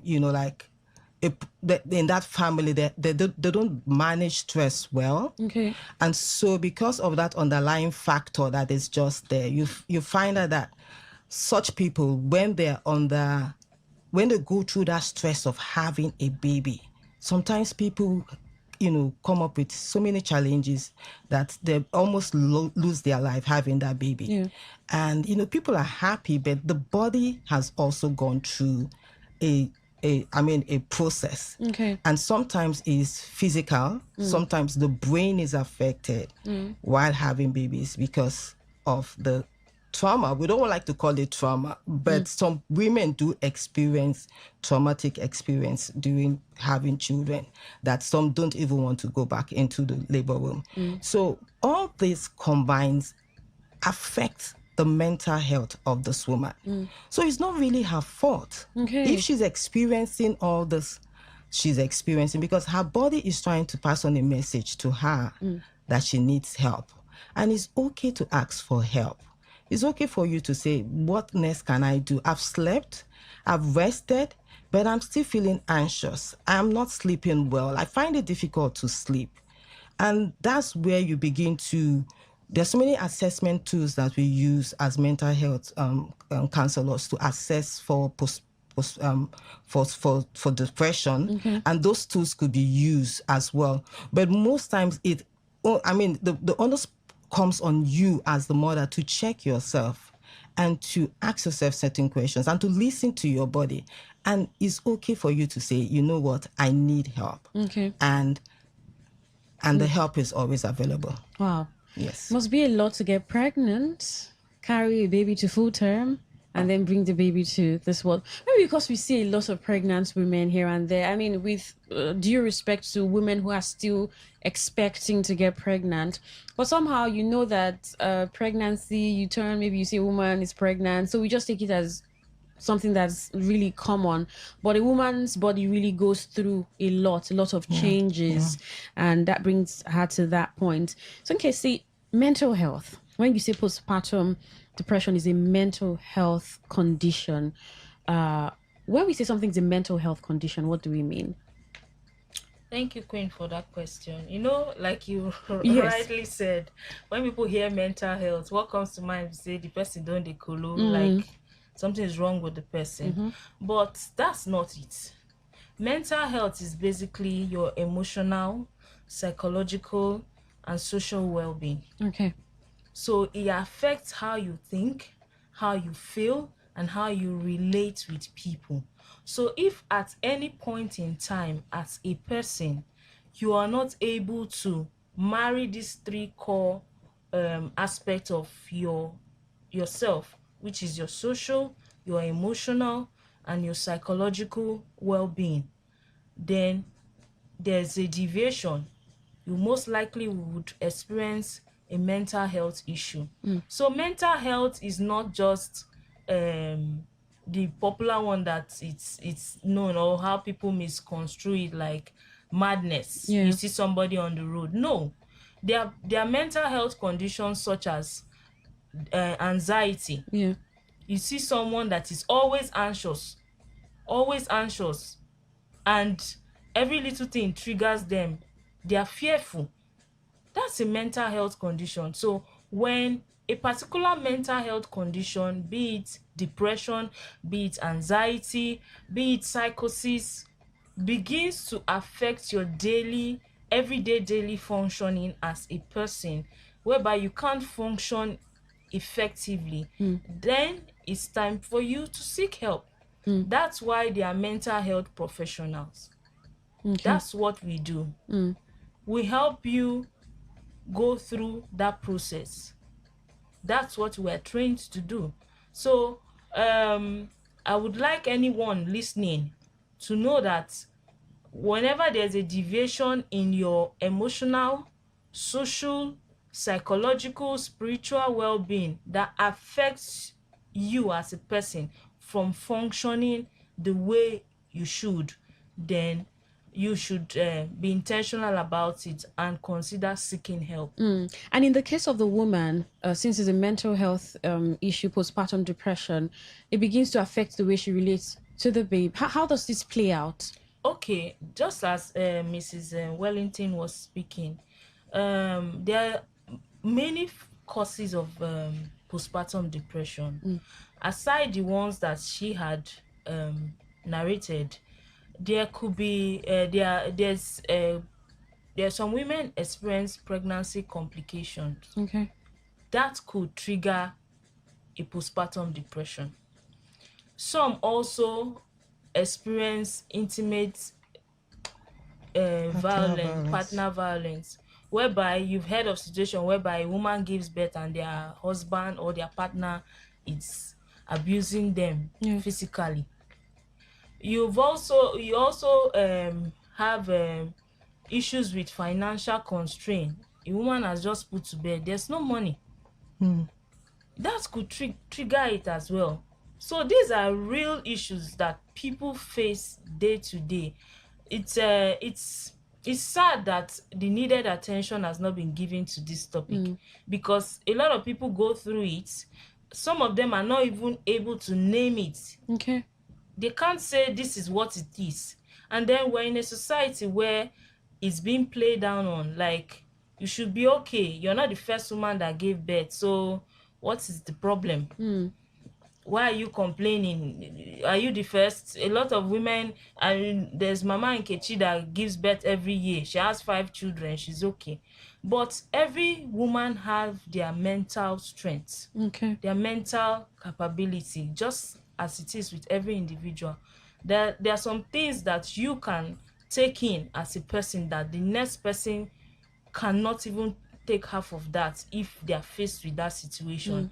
So I'm happy again that we're here talking about this topic, and I believe those listening will benefit from it a great deal. Absolutely. I think it's maybe some people are already taking notes, and we have a lot of men who listen to this program, although it's today's woman. We have a lot of men listening because there's an aspect to support that you mentioned earlier. We're going to get to that aspect, but you had mentioned, Nengi Wellington, you had mentioned the stages. Okay, I think it was Nkesi that mentioned until you got to postpartum psychosis. Yes. Let's talk about baby blues and then postpartum depression before psychosis. How does it happen? And is it possible that someone just it's just baby blues and then that's it? You never graduate to, it's like moving from nursery, primary and secondary school. You never graduate to the next phase, or it goes through the full cycle. Is that what happens? Okay, so for baby blues, there's a timeline to it. There should be like between 6 days, but maximum 12 days. Okay. So now what does this woman experience during the baby blues stage? There will be that feeling of persistent sadness, emptiness, or a flat, numb feeling. That is, you'll be asking Mama Nkechi, what is wrong with you? And she'll tell you, I don't even know. She can't even put a word to her expression, to her emotion. She can't even express it, but she's just feeling one kind. You know, like in Nigeria, they will just say you're just behaving one kind. And, you know, you see the person, there's that loss of interest in pleasure. Even the baby, you see sometimes the mother can't even bond with the baby. She's just so detached from the baby, you know. And then there's this, the mood is also affected. There's the feeling of being a bad mother. I should be happy. I have a baby. Everybody's, you know, rejoicing. Why am I not happy? So she's dealing with all those emotions, and then feeling of worthlessness and hopelessness. Like, what's going on? I'm feeling this way, but I shouldn't feel this way, you know. So she's dealing with all that emotions, but it's expected that within this baby blue stage, that within 6 days to 12 days, with enough support from the family, showing care, being present. I mean, I know that people say Omugo is one factor that helps Nigerians with baby blues. But sometimes if people are present and are not offering support to this woman that has just put to bed instead of criticizing her or like dictating to her what she to do, or even expecting her to cook for the whole family, and all that, it does put that pressure on the lady. But if the family understands, observes, this lady, she has slept, but she's still feeling tired and one kind. This lady does not want to bond with her baby. It's time for that mother and for that husband to take the baby, offer that support without, you know, condemning her, because she's going through her emotions. She's processing her emotions. And with the right support from the family, she'll be able to go through that. Okay. That is the baby blue. Okay. Then what happens in the postpartum depression stage? So the postpartum depression stage, like she said, is after that 12 days. Okay. Now you find out that it just continues. It's not going away. Okay. And because it's not going away, it's not affecting you, like physically, and your behavior. You're just highly irritable, and you can't just connect with people. So it's affecting even your relationship with your husband, your relationship with even the people that have come to help you. And then you just find out that the mood has not changed. Now it's affecting your brain. Whoa. Right? Because that is when you now know that this has gone beyond the baby blue stage, and this is definitely something else, and that is the time for you to start asking for help. Because after 12 days, if there's no relief, then you can say to yourself, you know what, I need help at this stage. And then the postpartum psychosis. Psychosis, like the word goes, is when you're hearing voices or you're imagining things, you're seeing things that are not supposed to be there. Now, because this has gone on for too long without support, without, any form of help medically, then the person now goes to that level where, like, in case we will say, this person, they go mad. But actually, it's because it has been left for too long. Unattended for too long. And this person has gone through that stage where the brain is affected, this person can't function. She's now hearing voices. And sometimes it even leads to suicidal ideation, where the person now wants to even kill the baby or even kill herself. She becomes aggressive because those voices are more like commanding voices telling her what to do. So when you see that person behaving like that, it's not really her fault.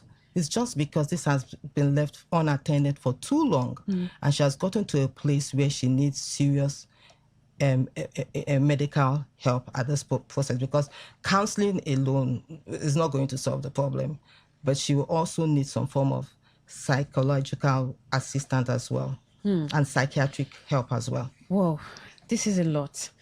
And okay, so maybe there's someone listening, and maybe the woman is done having her children rather, and she says, oh wow, thank God I didn't have to experience any of these. Or there's someone listening and it's like, oh, she can relate to all of these things that I said. Maybe it's the baby blues stage or postpartum depression.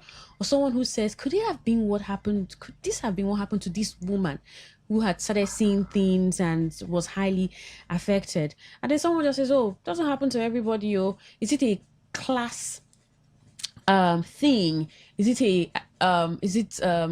Yes, like class thing. If I'm poor, it happens to me. If I'm not poor, or if I'm rich, it happens to me. If I'm this age, maybe if I'm in my 30s and I have my baby, because there's always conversation around women should have their babies early. Does it have to do with anything? Factors like age, class, environment, any of these factors affect this? You were telling me when we were talking about this, about the Law of Worry's wife and how she navigated postpartum depression. She talks about it passionately.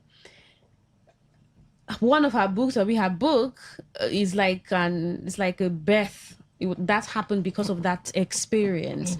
So what really is this? Is this a class thing, an environment thing, or it can happen to anybody?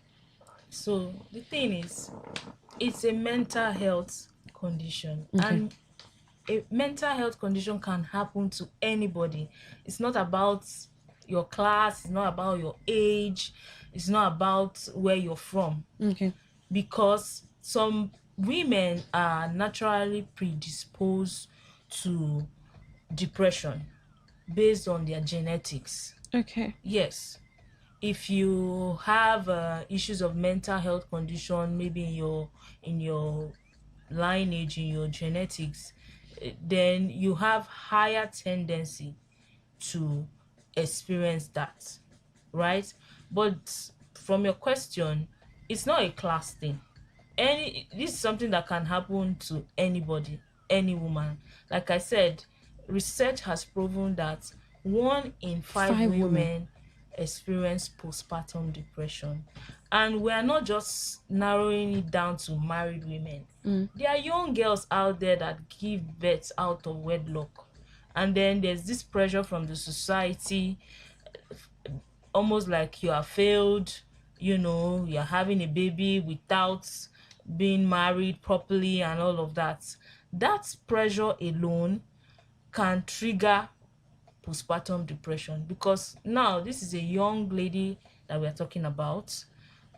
She's trying to navigate through the whole experience that she had been through, and now there are expectations of her and people are judging her for not going through the right path to have a baby. So that much pressure, especially for a woman who doesn't have enough mental strength.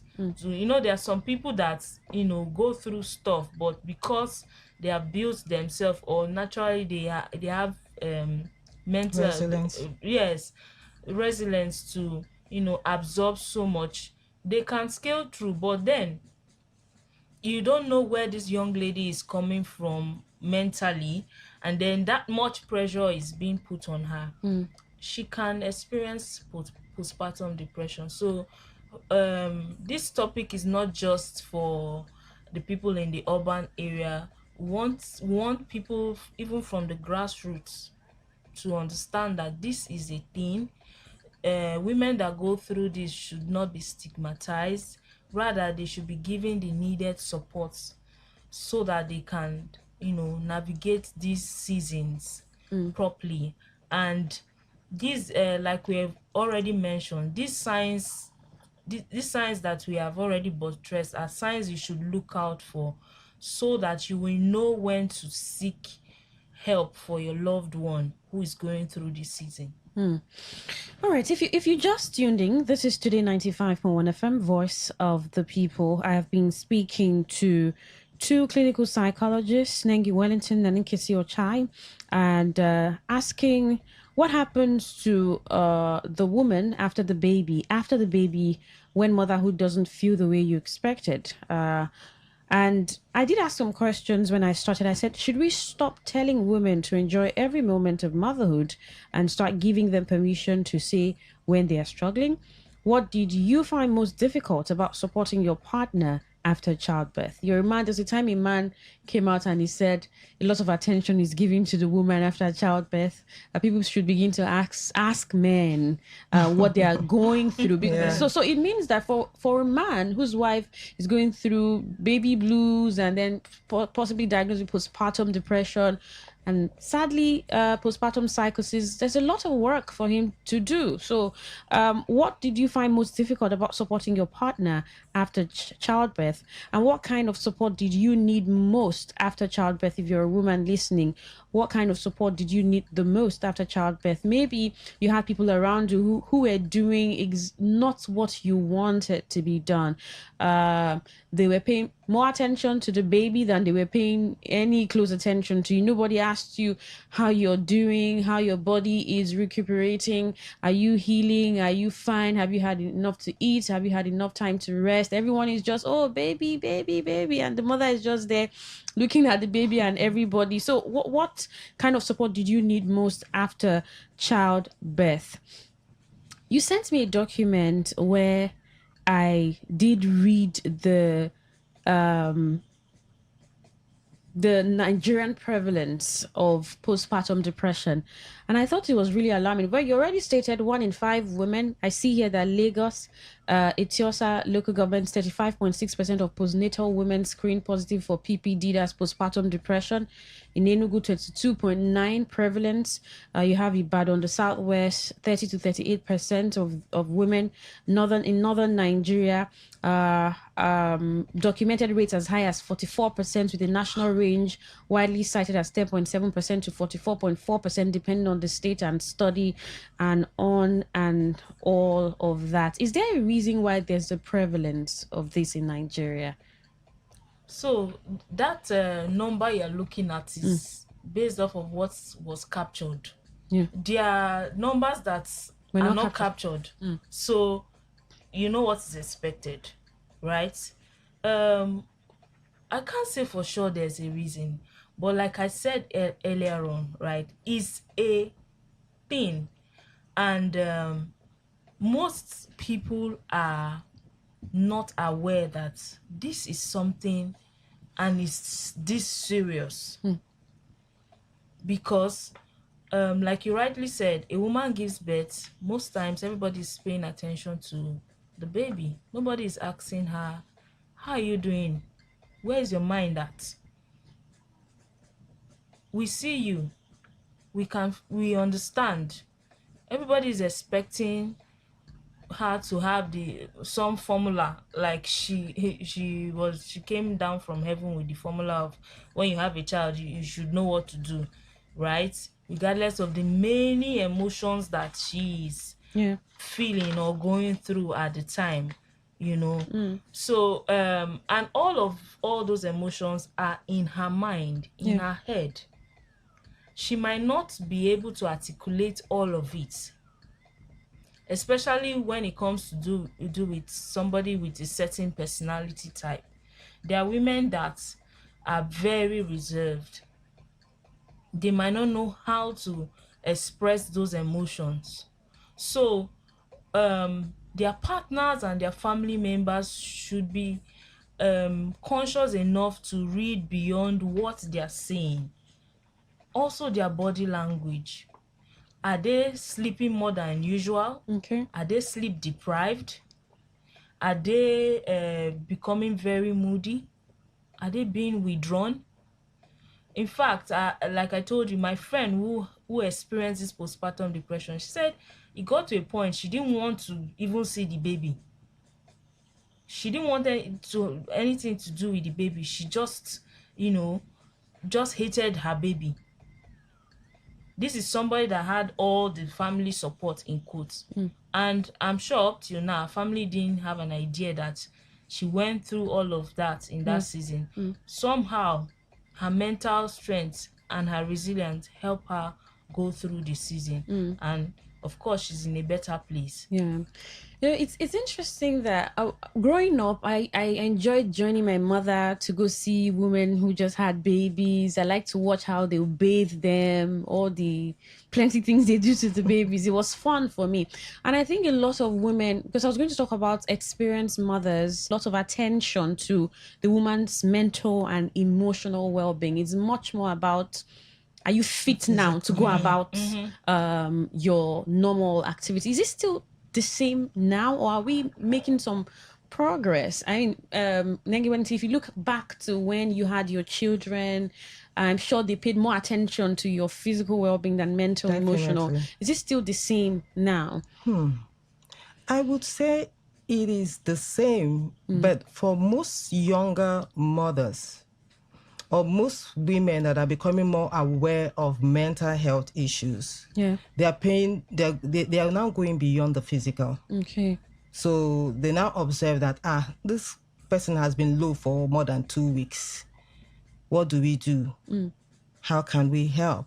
That's for the enlightened mother. Okay. Now, for the mothers that are in the village or those that don't even know what to do, thank God for spiritual support, because we can never throw away the support you get from the spiritual aspect of life, where you see them, they call their pastors, who does some form of we call it power counseling, where they come and they counsel the person and tell her it's all going to be well, and give us scriptures that even as psychologists we know that some of these scriptures we now know the techniques that they're using, but some of these techniques are what they apply to change the mindset of this person, to get this person to begin to think differently and begin to open up to her new realities of being a mother and all that. So for younger, I think this time people are becoming more aware of the not just they're looking beyond the physical now. They're becoming more aware of the behavior, because as psychologists we focus more on behavior. They're now becoming more aware of the behavior, and they're asking more questions. And thankfully we have some form of support, like as I mentioned, the family support is there. If they can be aware of, this has gone beyond 2 weeks. This lady is not getting up. She's not doing as much as we want. And I hope that with this awareness, people will now begin to pay more attention to to nursing mothers, to make sure that they are able to nip it at the bud. Because like what we talked about, there are different stages. And if they're able to come in at the early stage, you see pragmatic result. But if it's left for too long, then we're talking of psychosis, we're talking of psychiatric help, we're talking of medications and stuff like that. If you look back to the times you had your children, would you say you sort of had any of these phases not having the kind of awareness that you have now. When you look back, did you experience any of this? No, it's just that now we have a word for it. Okay. So now we know that it's postpartum depression. But then because we had some form of support and we also had the church or spirituality that also helped us to manage this process. That was just the difference between then and now. But now they have so many resources to go to. Like you can even go online and take the postpartum depression test, which can also help you to know where you are at the moment and to know how to seek for help. Yeah. Is there a level of consciousness to even do that for a mother who's going through all those emotional and mental phases? Is there some iota of consciousness to know, oh, I could be battling baby blues or postpartum depression, and then she actually goes online and does the test, or she has to be assisted by someone? For the enlightened mom, who is aware, because that's why we're here talking about this, to give more attention to this topic so that more people are in the know that this is a serious mental health issue and it shouldn't be taken lightly. Possibly she might, I don't know, go online to say, okay, maybe go to ChatGPT, these are the symptoms I'm experiencing, and chat will just suggest something. You know, everybody, we're in the AI era now, so every small thing AI, you know. So for the enlightened mom, you know, maybe there's that window, that possibility. Yes, but for the woman who doesn't have an idea, may not even be able to put a name, just like Mrs. Wellington said, which a lot of women, that's their case. We need to do more. We need to, I hope this particular segment is helping a lot of women know that this is a thing and there's a name to it and there's help that you can access. All right. Let's get to hear from the listener. We've been, I'm sure one or two more of them will want to ask questions, talk about their experiences. I mean, this is a way we have conversations that build up to impacting whoever is listening. If you have an experience that you want to share, of course, the phone line is open. I asked questions earlier. Should we stop telling women to enjoy every moment of motherhood and start giving them permission to say when they are struggling?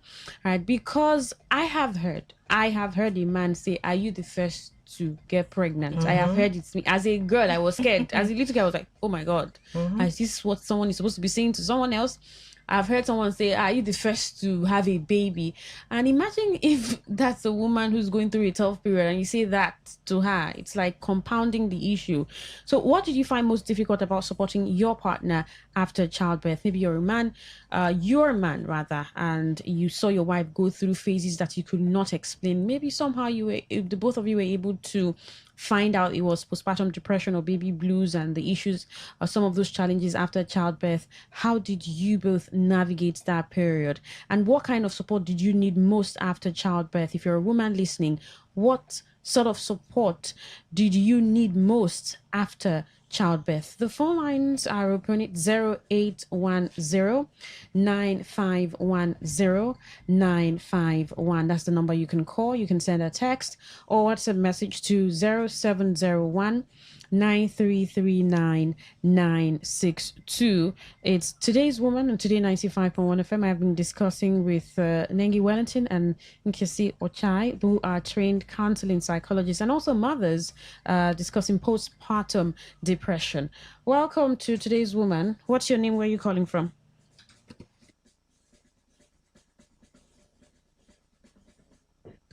Can you hear me? Good evening. Yeah, I can hear you very clearly. All right, go on, please.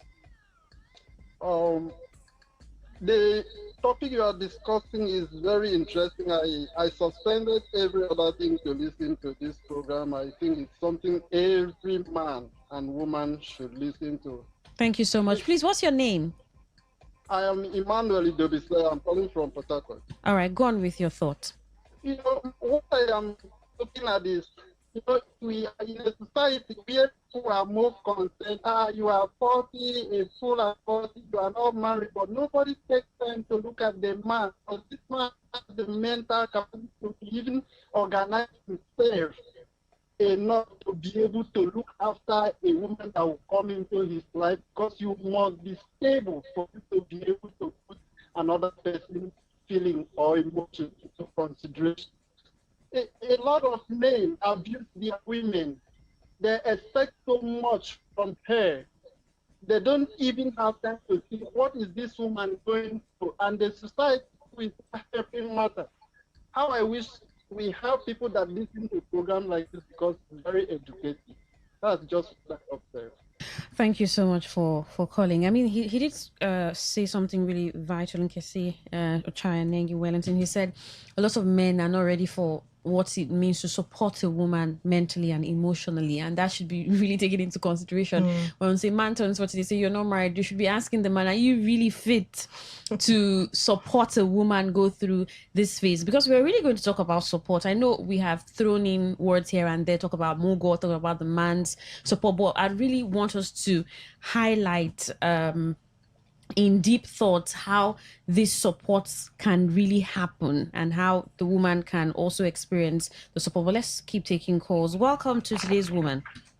Hello, good evening. Yes, good evening. What's your name? Where are you calling from? You're Michael Kima. All right, go on, please.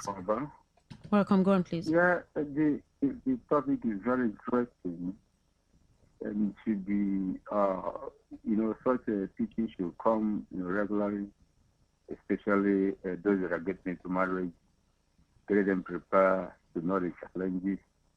As someone have already said in the here, that 1 out of 5 women, that give back, one of them will pass through such a situation. So that people wouldn't see that marriage end up in just making babies. That there are more to it, because when you are well prepared, you can handle and support your partner, very well. But when you don't know about it, you'll be crying, moving around, calling witches and the wizard and others, So I think it's a very interesting thing. I've benefited a lot, and I think I now I'm better informed now. Even if it's a sister or a wife to a friend passing through a situation like that, I will not say yes. I can advise, I can help, and assist with the little way I can. Thank you so much. Thank you so much. I mean, I think we're achieving the purpose of this conversation, because one person hears and it's like 10 people have heard or even more. Well, let's keep the calls coming.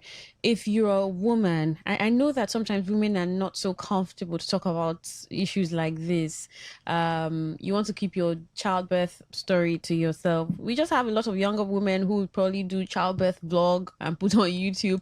A lot of women don't want to expose that part of their life. It's like your privacy, and quite understandable. But this is supposed to help another woman. If you have gone through this postpartum depression, baby blues, you did not understand yourself when you had a baby, or when you had your baby, or even your babies, and somehow you found out that it was what it was, PPD, postpartum depression. How did you navigate that phase? If you're a man, how did you navigate that phase with your wife? And what was the support you had to show, the most difficult support you had to show to your partner after childbirth? Right, 0810-9510-951. That's the number you can call, send a text or WhatsApp message to 0701 9339 962, 0701 9339 962, and then for calls 0810-9510-951. All right, let me get back to the guests in the studio. Let's talk support now. Like I said, we had mentioned support in trickles, but I would like us to really put some more emphasis on it when we say Omugo. First, the concept of Omugo must be an amazing concept. Yes, you think so? Isn't it? Yes, it is. And really goes a long way to helping a woman after childbirth. But you did mention that even with that support, some women still go through this. Yeah. So how does Omugo help then? How does he relieve at least? Okay, so it's like a two-edged sword, right? So for some women's Omugo experience, it's too many opinions. Okay. So there's this family support, right? But too many opinions, too many people telling you this is what you should do, this is what you shouldn't do. For example, the baby's cord falls off, or maybe after 3 days the cord has not fallen off. Too many opinions. You should use this thing, you should use this, you should do this. Or maybe the woman is even having challenges with lactation, breast milk coming out. Too many opinions. Drink this, don't drink this, do this. All of that's too many opinions, especially for a first-time mom who is trying to understand what is going on with her, can put a lot of pressure, and that the woman will start doubting herself if she's actually capable of taking care of this baby. So yes, the Omugo concept is a great concept, but then these family members should be sensitive enough to know that this period in a woman's life is quite sensitive, and you bombarding her with too many advice or information what to do. Medical doctors are giving her counsel. She comes back home, family members, relatives are telling her, no, this is the way you should go. All of that can put so much pressure on the woman that she might lose it.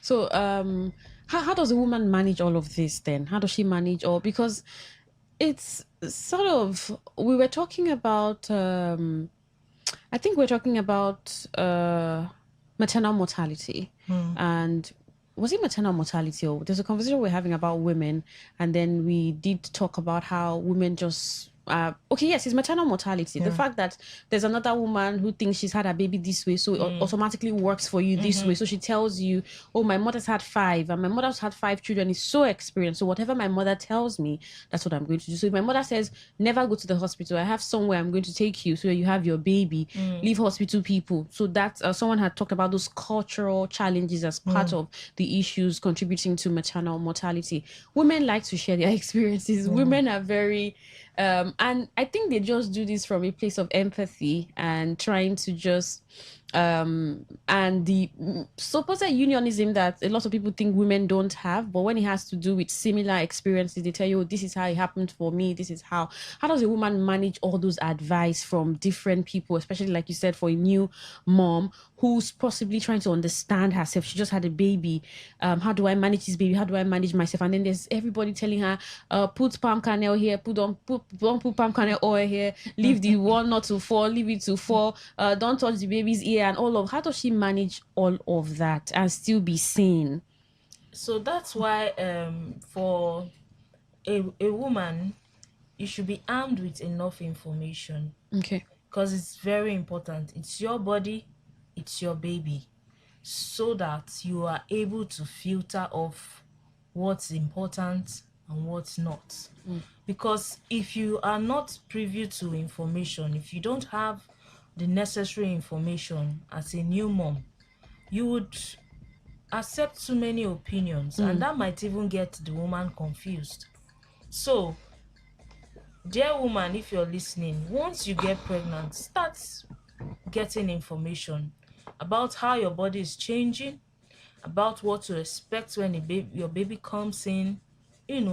Do the research, get information. We're in the age where technology is very, very accessible to every and anybody, so that you'll be able to filter up. Yes, these family relatives' intentions might be good, but at the end of the day, are the informations right for you? Okay, let's take this call. I will come back to you, Nengi Wellington, to talk about how the man can really support the woman. Welcome to today's woman.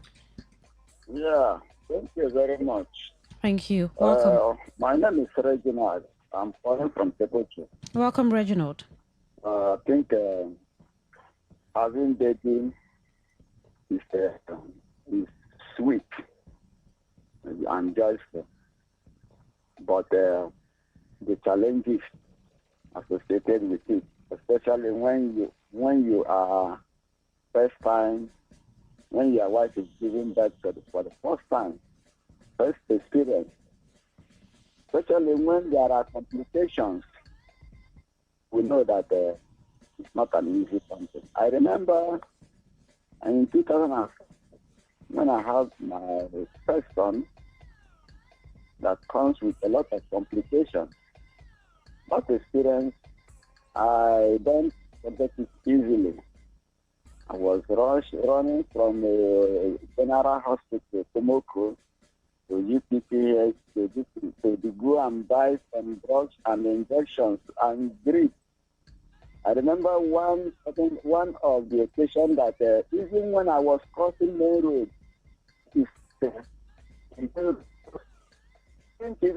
was crossing road, there was so on both and back.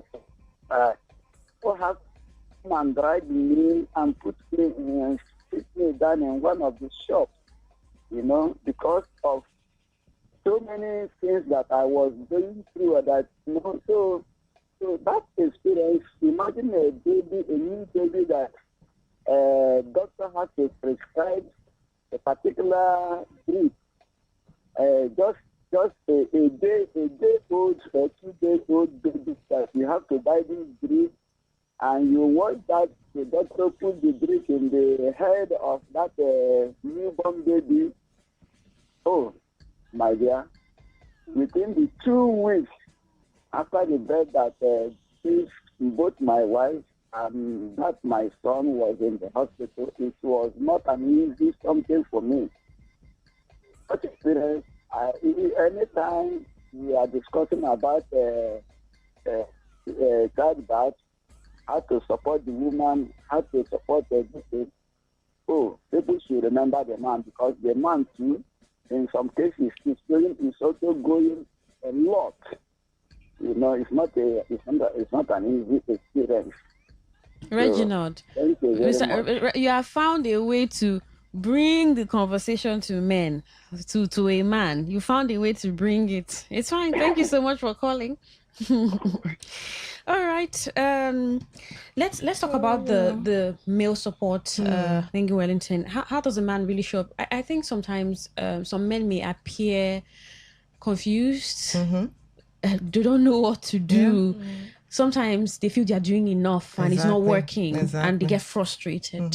What can that man do? I think for the spouse, the first thing to do is just observe. Okay. Because once you observe, you've lived with this person for a while. You know this person moments, her highs, her lows. And when you see that person, yes, you're doing your bit as a man. And I must commend the men that are doing so much. Yeah. But now you have to pay more attention to your spouse and observe her. Because once you observe, you can now know what is actually going on. And you can ask specific questions based on your observation. Okay. And you can offer the comfort that she needs based on your observation. You might be going out to go and buy yam and pepper soup and everything for the wife. Meanwhile, maybe the wife is there and all she needs is someone to carry the baby for her to sleep for certain hours. Okay. So if you're observant, you would have known that, this is a time for me to be present and to offer support to my wife because she needs to rest. Okay. You can also do it in other ways. She has to cook. She's tired. You've observed that this lady did not sleep throughout the night because she was breastfeeding the child. You could say, okay, I could take turn to cook this time. The most important thing is just observation, because then you can offer the right support for your spouse. So you can be supporting and supporting wrongly. You can be supporting wrongly. You can say, but after all I've done for you. And maybe that's not what the person needs at that moment. All the person needed at that moment was someone to hold the baby to sleep, or someone to cook the meal, or somebody to, do certain things for her at that time so she could, regain herself. Marriage is a lot, though. Yeah. Can I add to what she has said? Please add. So basically, to summarize what Mrs. Wellington said, the partner needs to know what is called real need and felt need. Okay. So real need is the actual need of that new mom. Felt need is what she described as maybe she needs pepper soup. Let me go and get pepper soup. But that's not what she needs. So you might be intentionally thinking that you're doing the right thing, maybe from a good place. But when you're not meeting somebody's real need, then you're not doing what is right for the person. You get my point? Yes. So by observing the woman, you'll be able to tell what her real needs are and not just feel like this is what she needs in that season. And also patience on the man's part. Yes. Okay. And communication, because at this period, this lady is trying to process all that is going on. Apologies to the men. At this period, the woman can even shout at you. Whoa. She can even raise her voice. This is your loving wife that has never, because someone has not slept for hours. Yeah. Is irritable already. Yes. So you need to be patient at that period and also communicate, because communication is key. Like she said, you're going to provide something that she does not need at that moment, then it's not solving the problem. So patience and communication also plays a whole role in supporting your spouse through the process. I remember something that happened. I was, I think I was then in my late teens or early 20s. I went to the market at my brother's place, and there's this woman who just had a baby, and people were like, madam, you just born yesterday, why you come market now? And then she was like, my business has to go on and all. So I heard another woman saying, madam, take it easy on yourself, go and rest, business will be fine. And then you had some other women cheering her on, this woman, you strong. So as a little girl, I was just observing all of that, and I think that maybe there are a lot of women who put so much pressure on themselves to show up strong, I have to go back to work, there's baby, there's family, and all of that. How does a woman really calm down after childbirth, understanding that her body just went through a phase and she needs all the rest and all the attention and care that is necessary, and without feeling maybe left behind? Maybe the world is moving faster. Her job, she's not selling, nobody don't buy a wrapper for 2 months, so I just there to take care of baby, or I need to go back to work, my promotion awaits me and all of that. How does she really tell herself, I need to heal, I need to get well again? Maybe she's not even going through baby blues or postpartum depression. How does she do that? So for some women who are providers, they might not really have a choice but to get back to work. Reality. Because baby or not, bills are piling up. Someone has to do the job. Money has to come in. I mean, there's a baby now, there's baby milk to buy, there's diaper. So now the bills have increased, and if the woman in question is the one who is the sole provider in the family, she might not really have much of a choice but to get going, because nobody is coming to save her, right?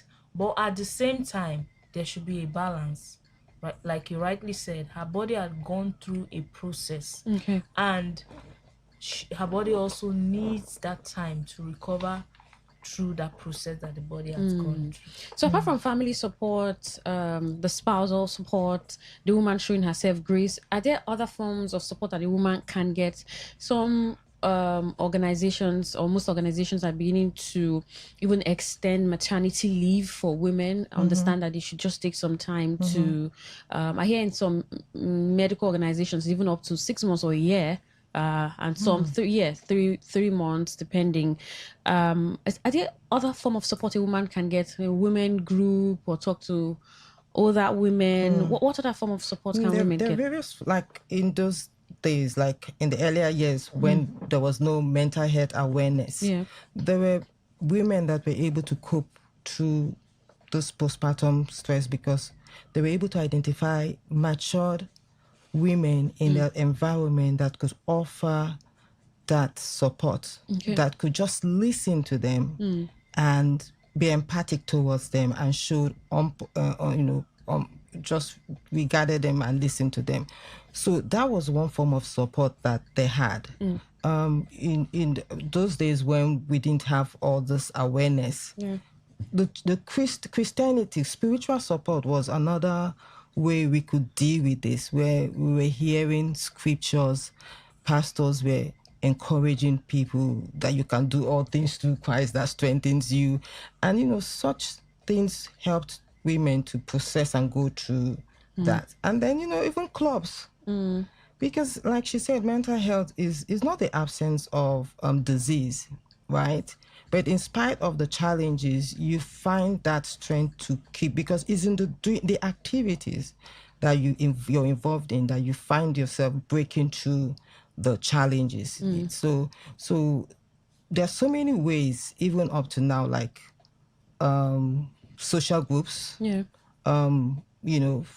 Friends, if you have like friend support, old girls association, just find a way to find that support system yourself. You identify your support system yourself, the one that is not adding value to your life, the one that is not, you just do away with it and find that support system to I'm really concerned about our rural environment, and we even know that access to healthcare is a challenge in most of these rural spaces. I'm just wondering and thinking how women there really navigate phases like this.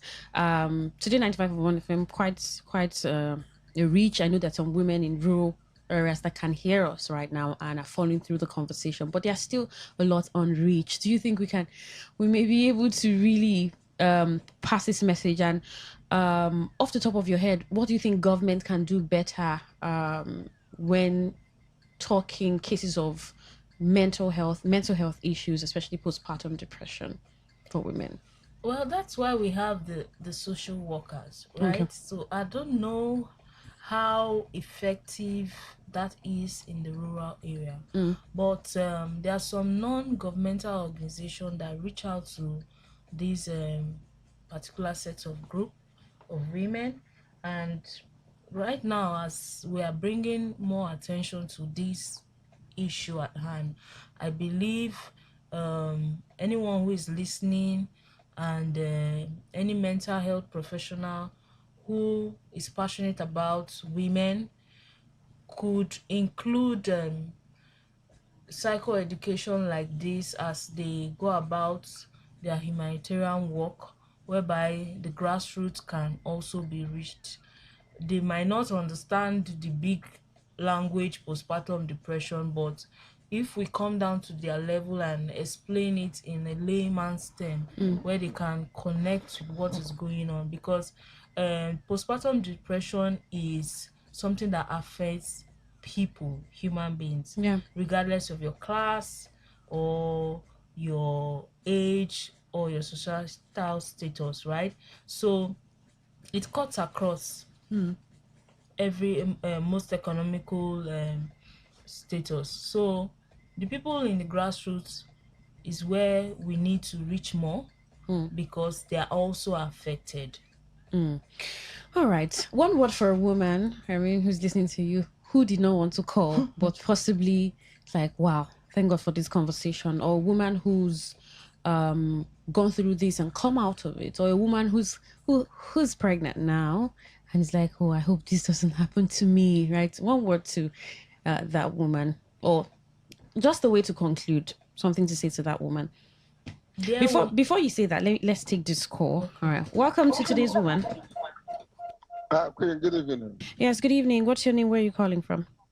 I'm Juno, calling from Ajip area, Port Harcourt. Welcome. These women in your studio, they are well educated. I'm enjoying their English, their grammar. Thank you. You're welcome. Oh, that's a nice compliment. Yes, they are clinical psychologists, mothers, and well-educated. Thank you so much for the compliment. All right, so just a way to wrap up, Nkesi or Chai, what's that thing you want to say to that woman listening to you? So, dear woman, I'm a woman like you. I understand that this might be a difficult conversation to have in a public space like this, but then it's your mental health we're talking about here. And like I always say, your mental health is as important as your physical health. Just the way that you are down with maybe malaria, you go seek for help, you go to the hospital. It's the same way when your mental health is affected, you should seek for help, because if mental health issues are not being resolved, they eventually affect your physical health. So it's mental health is holistic, because it's what's they say the mind is the engine of the body. So if the mind is not at peace, if something is affecting the mind, it will definitely affect every other area of your life. So dear woman, be audacious. We see you, we feel your pain, hence we are bringing attention to topics like this. Look out for yourself and seek help when necessary. Thank you so much. Thank you, Wellington. Just a way to conclude, a thought for a woman listening to you, or to a woman listening to you. Okay, so dear women, we as the older generation, we did the best that we knew how to do. And now we know more. And that's why we are here to create awareness. And we know that postpartum depression is real. We also know that treatment is possible. So let us use that knowledge that you have acquired today to create different experiences. Pay attention to the newborn babies and the mothers, and try and support as much as you can. Thank you. Thank you so much. And a text message here says, good evening, my people in the studio. My name is Chinemeriam Chitu from Rumodogo. We should learn to respect every woman the same way we respect the women in our family. As men, we must take responsibility and help create a safe environment for women. If we stay silent, this problem can affect our own families too. Strict punishments, including capital punishment for most men who neglect women and their child, it can help to reduce some trauma women face in their relationship. Chinemeriam Chitu from Rumodogo. Thank you so much for sending that message. Thank you so much, Nengi Wellington, counseling psychologist, life coach, entrepreneur, and women's empowerment advocate, passionate about emotional well-being, healthy relationships, personal growth, and navigating life transitions with wisdom and purpose. It was such a privilege to have this conversation with you. Thank you so much for coming. Thank you. And thank you also to Nkesi Ochai, trained counseling psychologist and founder of Safe Space, private practice dedicated to helping individuals navigate distorted thought patterns and beliefs that have become pathological. Thank you so much for coming. It was such an honor to have had this conversation with you. Thank you so much. I mean, I look forward to more conversations with you. Thank you so much for coming to the studio. I know it was such a huge sacrifice to have come here as mothers who have a lot to attend to have come at this time of the night. Thank you so much, and we don't take you for granted. Today, 95.1 FM, we're grateful. Thank you. All right, thank you to our listener for having tuned in and your thoughts. I know you have listened well. You've learned a thing or two. Pass the message. All right, that's the essence of the conversation. Thank you so much for staying tuned. Thank you for your text messages and calls. My name is Queen Chima. Good evening.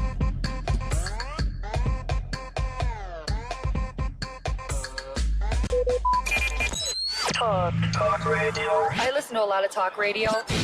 95.1 FM. Today 95.1 FM. Where news meets insight, sports meets passion, and entertainment meets excellence. Expert analysis from seasoned professionals and our top analysts, informing, educating, and entertaining you. Your voice, your station. We are the voice of the people.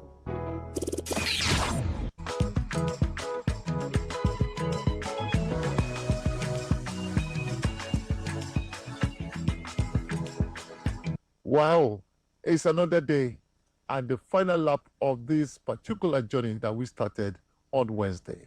Godwin Erakela and Dr. Christian Emirwa talking about the challenges and, of course, what the solutions should be. Enough of just talking about the problems and not talking about the solutions. That's what we'll be doing in this concluding edition of my conversation with this young man who operates all the way from the CAP headquarters in Cairo.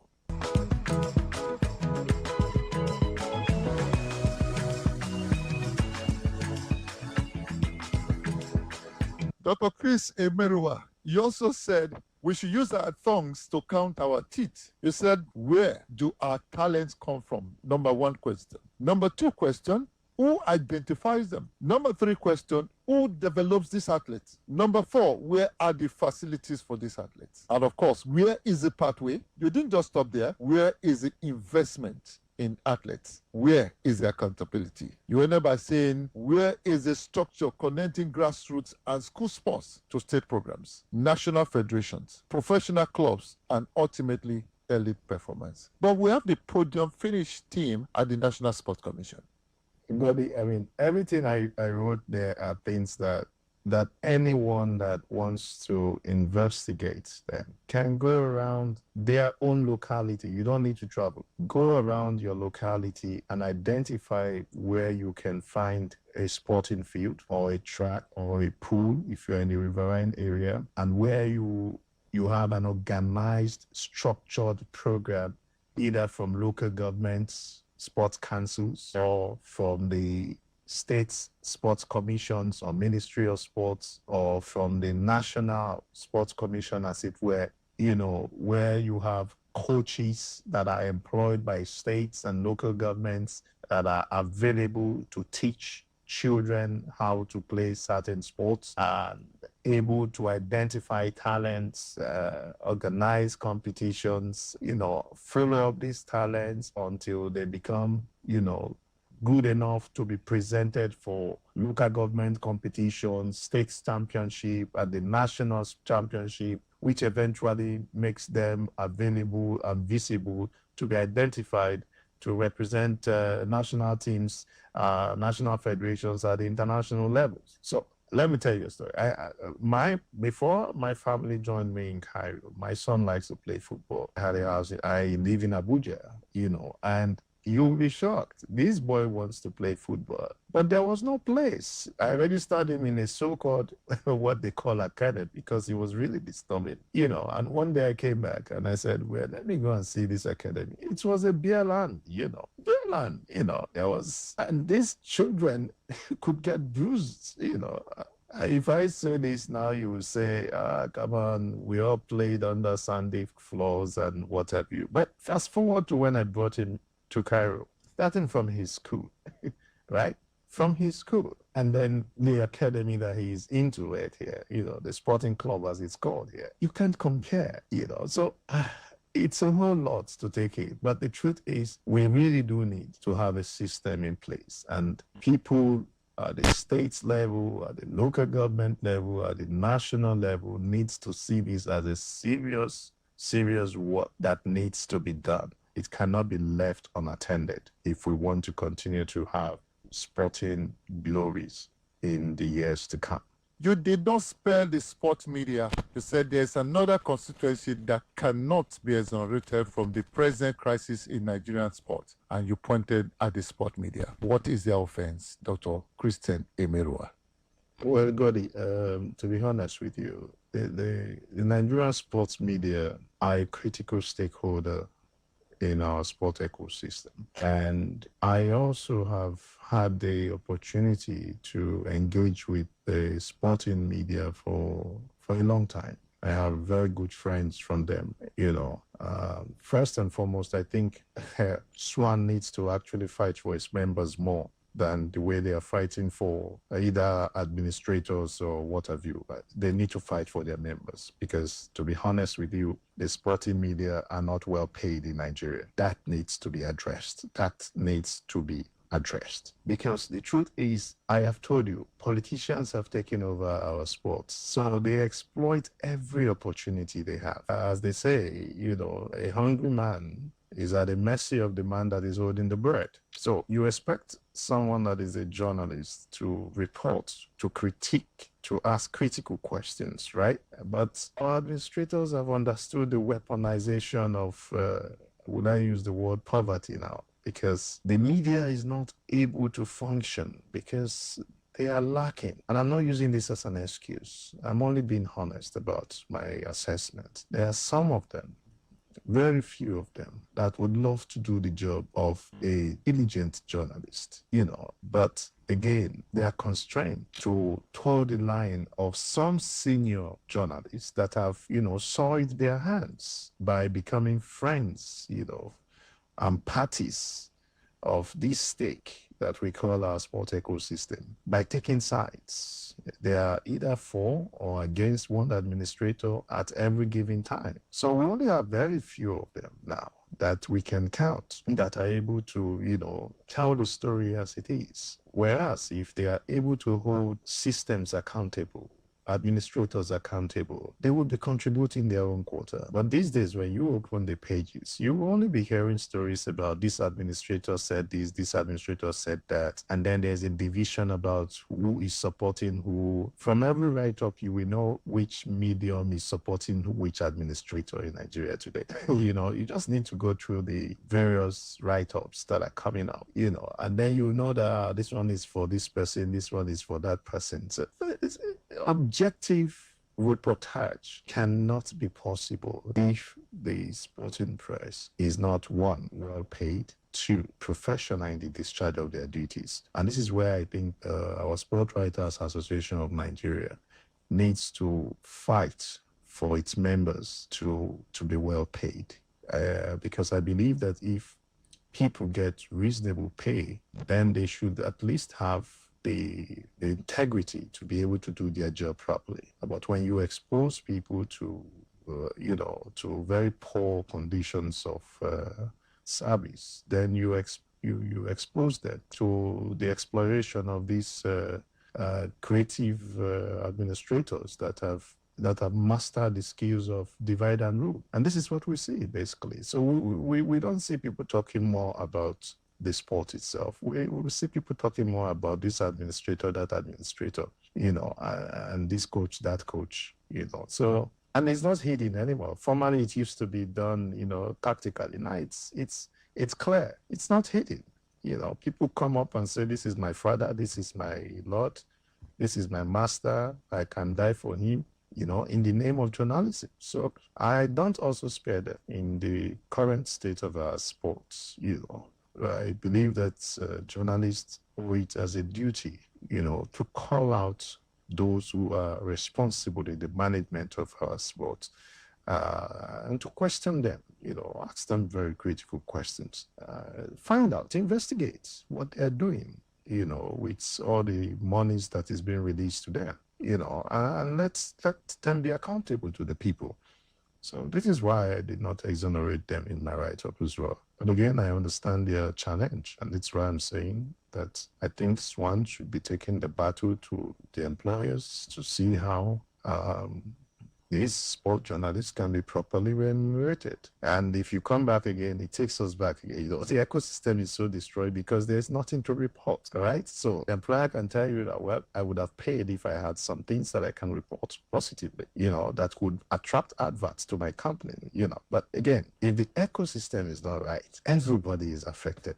Everybody is affected, including the sporting media. So we must work to make this ecosystem work for everybody. Dr. Moriwa, before I let you go, you said when Nigeria is genuinely ready to confront the foundations of the problem rather than merely treating the symptoms, you are convinced there will be many competent hands willing to contribute to rebuilding our sport. Well, I don't know. When do you think we'll be ready for this? Are we ready? Can you put a timeline to this?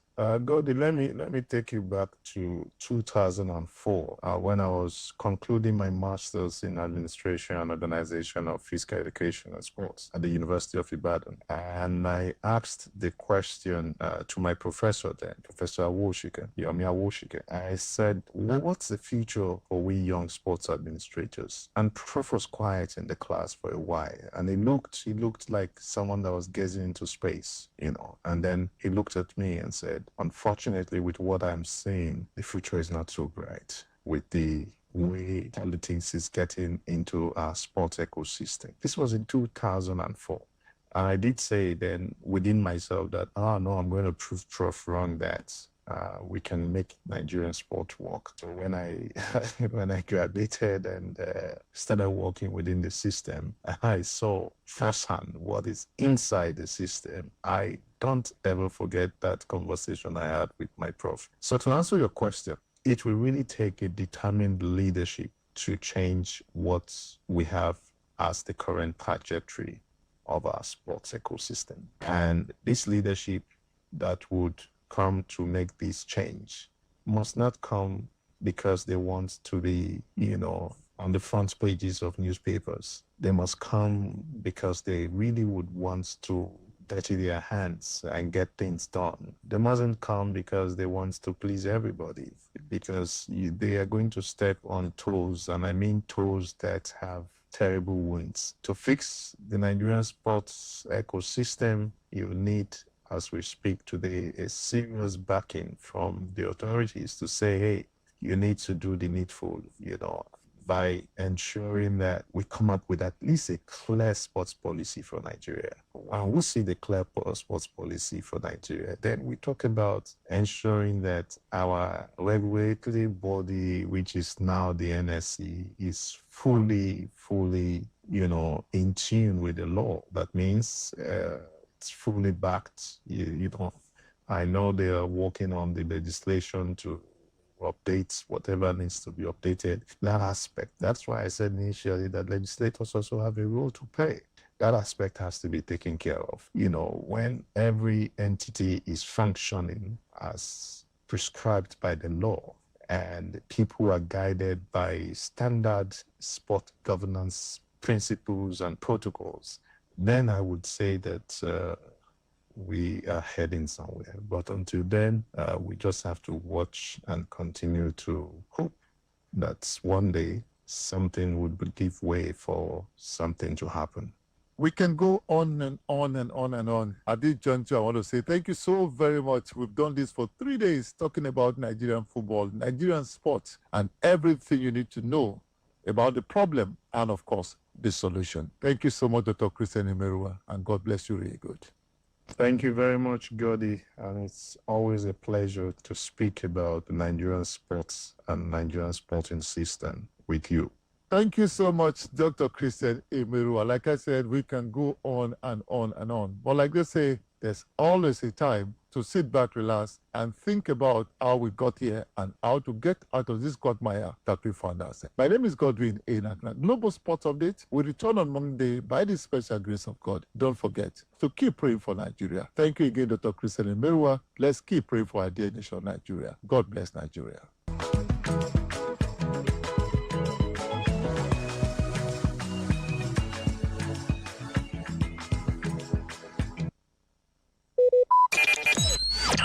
Talk radio. I listen to a lot of talk radio. 95.1 FM.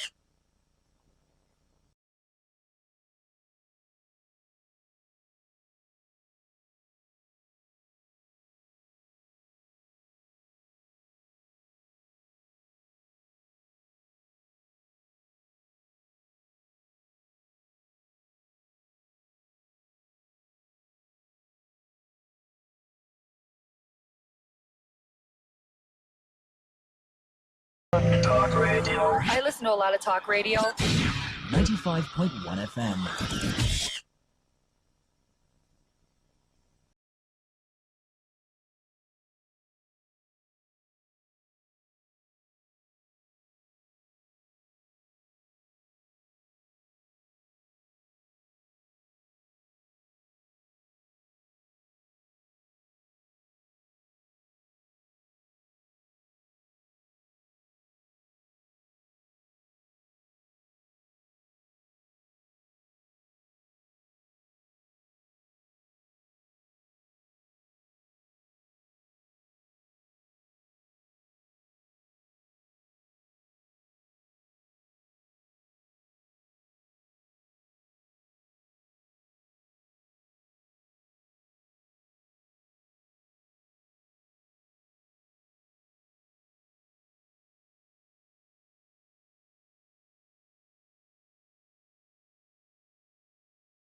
Good time and good Friday upon this station. 95.1 FM right above. And at this year one, I come in a great feeding program. This year one, we are call it a reggae milites. On this year one, we are coming out there say good Friday for me people. I know some of who are them people, them step above feed them town. All of them writers say, where them go feel a nice and nice. You all of them who are take a, just at them bottles, them go feel irate and make it a good man. Where know so much rain and step above and one feed them place, man.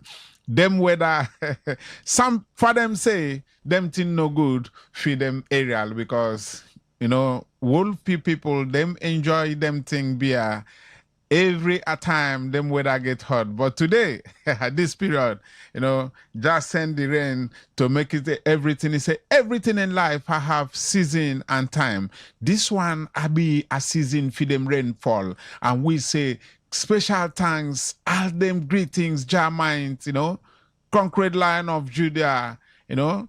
We are saying greetings, Jah. We place upon this year one. I come of another day, and we go Chandan Babylon and make sure you will of me friends, fans, all of them place where are them gonna be, and me no na go feel irate and feel cool because me I go jam it until Muma call upon this station. Reggae music we are sight one for them place, man.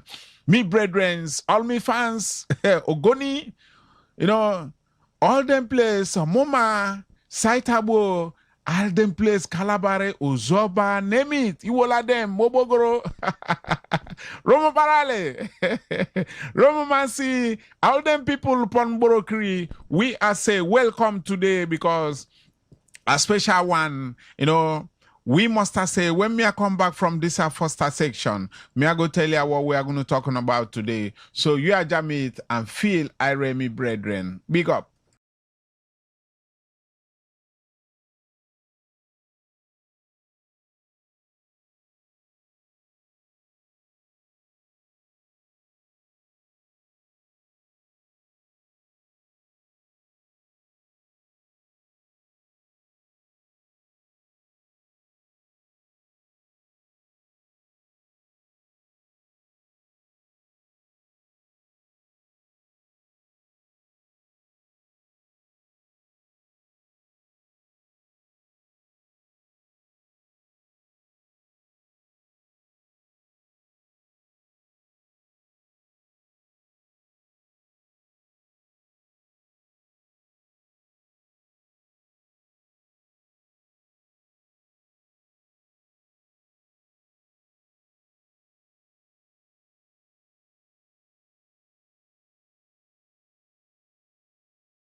side, right about today.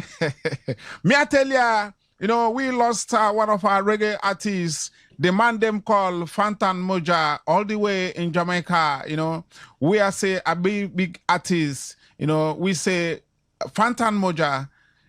John always best, and we are say rest in peace. So today we are must be hitting the songs of Fantan Moja. He was 49.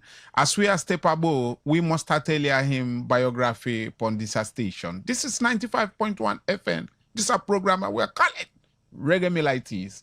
When we are come, we are step on their man. This is Peter Touch. Him say Bambo Clark back.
I know we are chanting here for Babylon 95.1 FM. Stay aboard that we are reggae chants and Babylon system.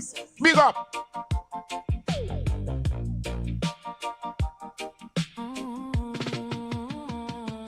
If the money coming, I lose my soul. Me still keep love as the main goal. Yes, sir. Some people fi climb up. Jah bless me cup, so me share me cup. High vibration, clean intent. That are the way Jah heaven sent. Stay humble, stay high, stay high. Jah inna me heart, so me touch the sky. Stay humble, stay high, stay high. Me give thanks even when me cry. Bad mind I watch, but me not respond. Me keep me peace like yes, man. Celestia. Babylon. Smile on me face. Chant it down. High vibration, clean intent. That are the way Jah heaven sent. Stay humble, stay high, stay high. Jah inna me heart, so me touch the sky. Hey. Stay humble, stay high, stay high. Me give thanks even when me cry. If you fall down, rise again.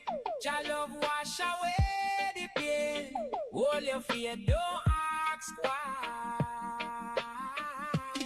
Stay humble, stay high. Yes, man. Chant it. Babylon.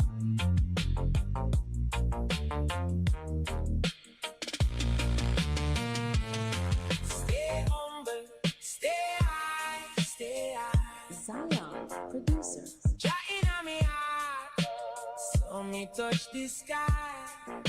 Hey. Stay humble, stay high, stay high.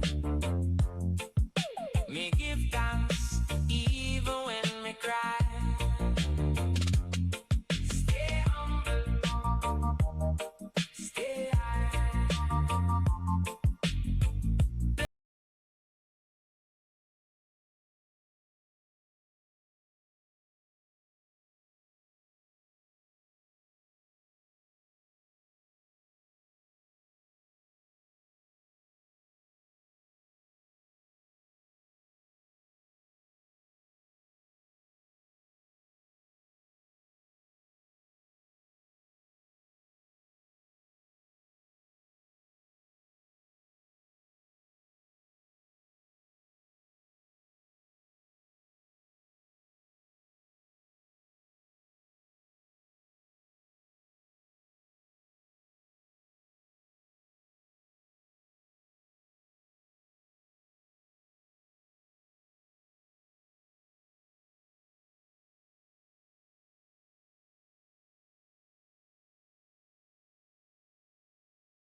Hi, this is Reggae Milites 95.1 FM right above in Port Harcourt. We are say greetings to me friends up on Facebook.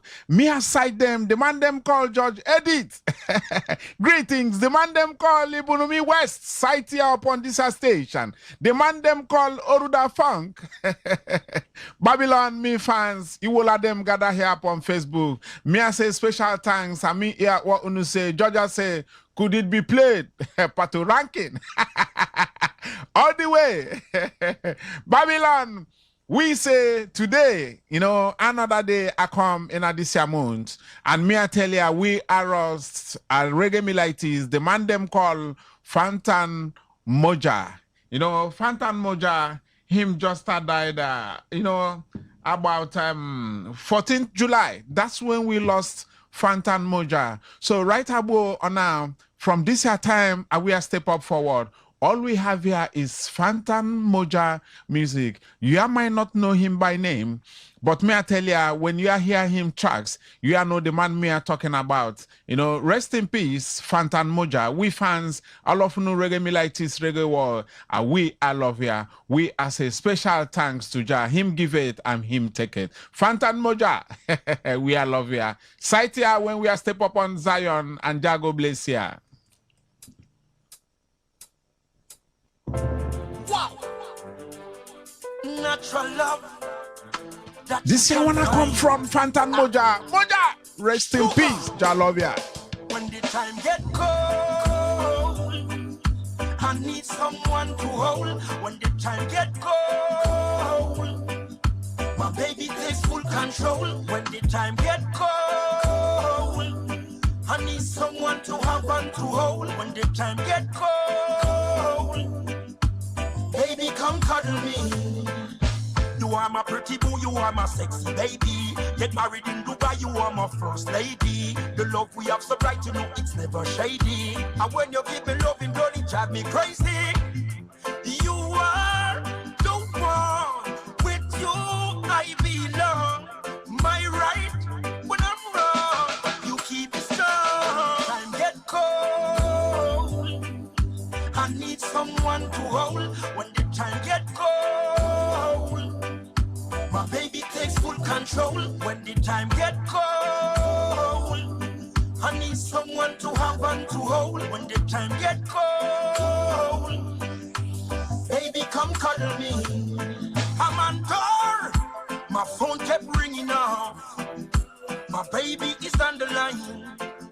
She needs some quality time with me. I will book your flight to the Bahamas. Anything for you, you want my little dramas.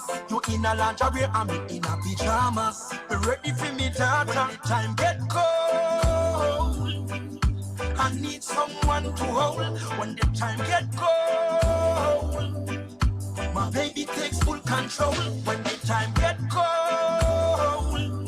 I need someone to have and to hold. When the time get cold, baby, come cuddle me. What we have together, it will stay forever. And I will never ever let you go. And I will never ever let you go. My pretty little boo, I love you for true. When the time get cold, I need someone to hold. When the time get cold, my baby takes full control. When the time get cold, I need someone to have and to hold. When the time get cold.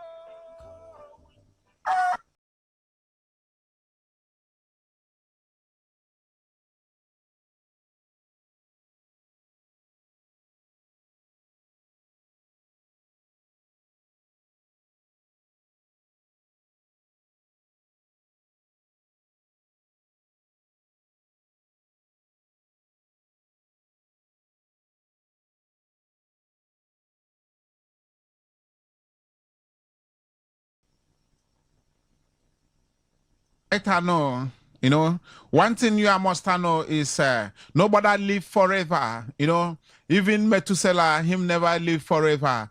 Everybody that I come and now this year it must go one day. Live a good life, and you live a legacy for them people. No, them question where say, what are you gonna be remembered with? Do good things for them people. You know, where say the most in righteous upon Jah is humanity. You know, you help people who are need help. And Jah go bless you a million times them place. You know, I tell you that we are lost. The reggae artist, Jamaica, and the man we are called Fantan Moja. Jamaican root reggae artist Fantan Moja died at age of 49 on July 14th, 2026 at the University Hospital of West Indies, Kingston, Jamaica, following heart-related complications. Born Owen Lennox Moncrief in St. Elizabeth, Jamaica, he became a defining voice of conscious, modern reggae music. Early beginnings. Born on August 5th, 1975, he originally performed under the stage name Mad Killer as a tribute to Bounty Killer before embracing the Rastafarian movement. Capleton really influenced Fantan Moja. Encouraged by artist Capleton, he changed his name to Fantan Moja and shifted his focus to righteous, uplifting lyrics. Fantan Moja, him preached about Jah music and Jah things. All we are doing now, we are step back to them line. The man them call Fantan Moja, rest in peace. All these tracks, you will let them come from Fantan Moja. Babylon, we are here when we are step back here, my Zion, man. Big up.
Rastafari, ever living, ever faithful.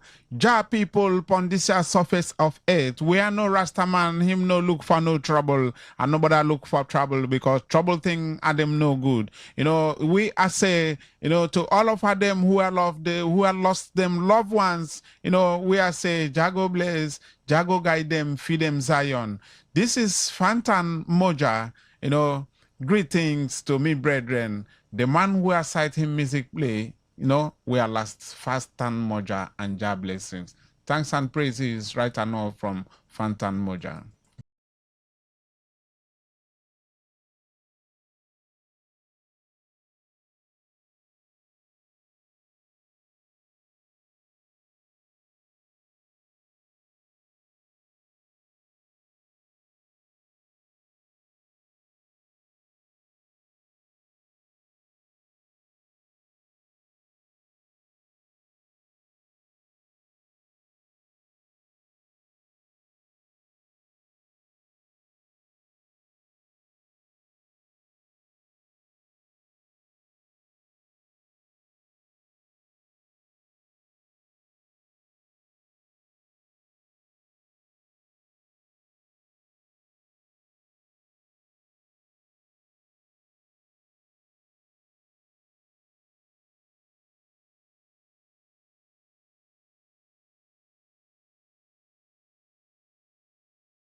This is 95.1 FM. We are calling Today FM. This a program, if you know that the Monday we they say reggae militis upon this a console. The man them call Mbakalo on this a Chandan Babylon system. You know, we are tell you that all this here music come from Fantan Moja. You know, like me I say we are lost him 14th July. Fantan Moja, rest in peace. Yes, sight and we are no Zion at place for year. And Jago keep you safe and bless here until when we are go meet again. You know, you must live a good life. Live a legacy if you them brethren, sisters. You know, them no pay if you do bad and do bad. You know, everything you do come back to you. That what Bambin them call it a nemesis upon them surfeit of hate. Don't think you stay upon and everything you do one in vain. You must get them back. We are call it Kama. Fantan Moja. Rest on, man.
much respect to the man them called Fantan Moja.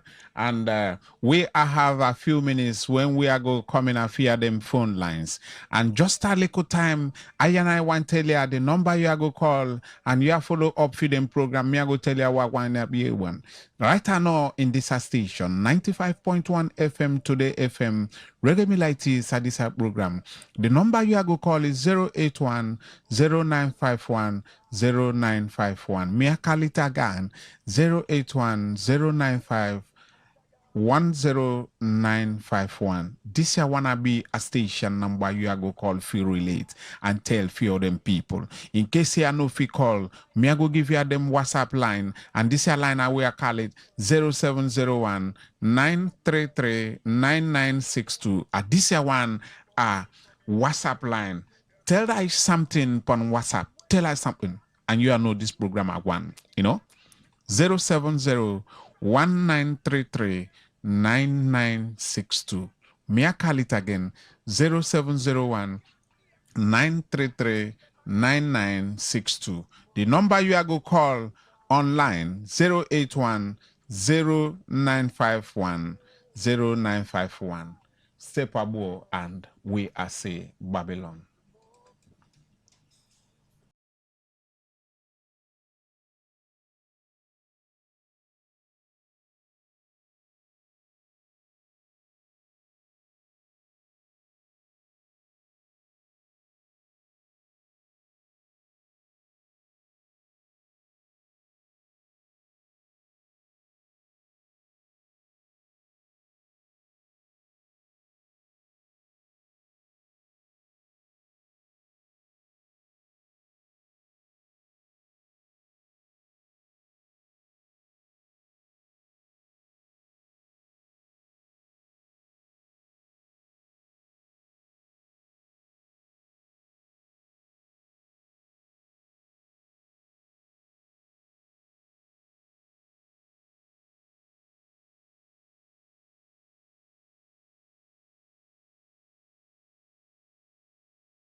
Celestia!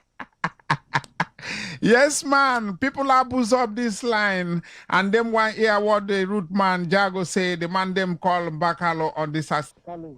Yes, man. How you feel? I'm so sorry that one of the prophets you're on the line. I'm still online.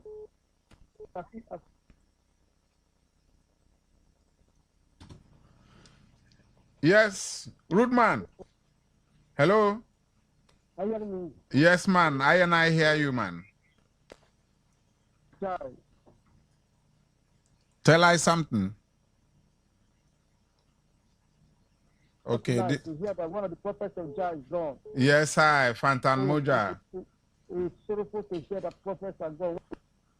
See these days, the true one with God is gone. Oh. Thank you, man. Thank you. A very bad news for them reggae miller people, no? Take care, man.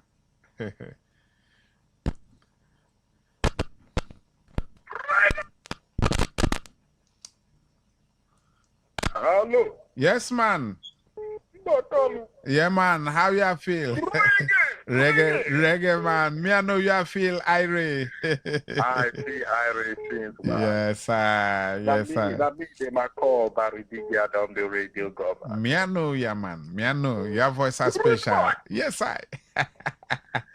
Please tell what I want this year days when them catch up with a thief man, them ask him to dance. When they catch up with a thief, they ask him to dance. Yes. It's better than, to take laws into your hands. Man. Okay, them think better than jungle justice? Yes, better than jungle justice, man. After the dancing, what I want again? Hand over the man to the police, man. Thank you. Thank you, man. Yes, who they on me line? Are you hearing me? Yeah, man, we are PA station. This is 95.1 FM. Big up. Yes. I just called up now, but you didn't wait for me to say my name. I'm Rich Mark, Sir Francis. Welcome. All the way from Border City. Oh, all the way. Goka. From Border City. Yes, man. Welcome. All the way from Ogoni land. Yeah, they're asking the road or the chief or whatever to dance. Well, that's a misread. You like it? Just than jungle justice. Okay, man. God bless you. Yeah. And thank you. All the way from Ogoni land. Blessings. Remember, Sir Francis. Sir Francis. Yeah, bless you, Sir Francis. Job guy. Who they on me line? Good man. Yes, sir. Babylon Boban. The Rastafari man. Ever living Celestia. Reggae man never die in Jamaica. Yes, man. Them never die. Everything are nice. Reggae man can only die in Nigeria. Babylon. Babylon fought tonight. Yes, them wall is almost going down, root man. When you catch a thief, you ask the thief to die. Yes.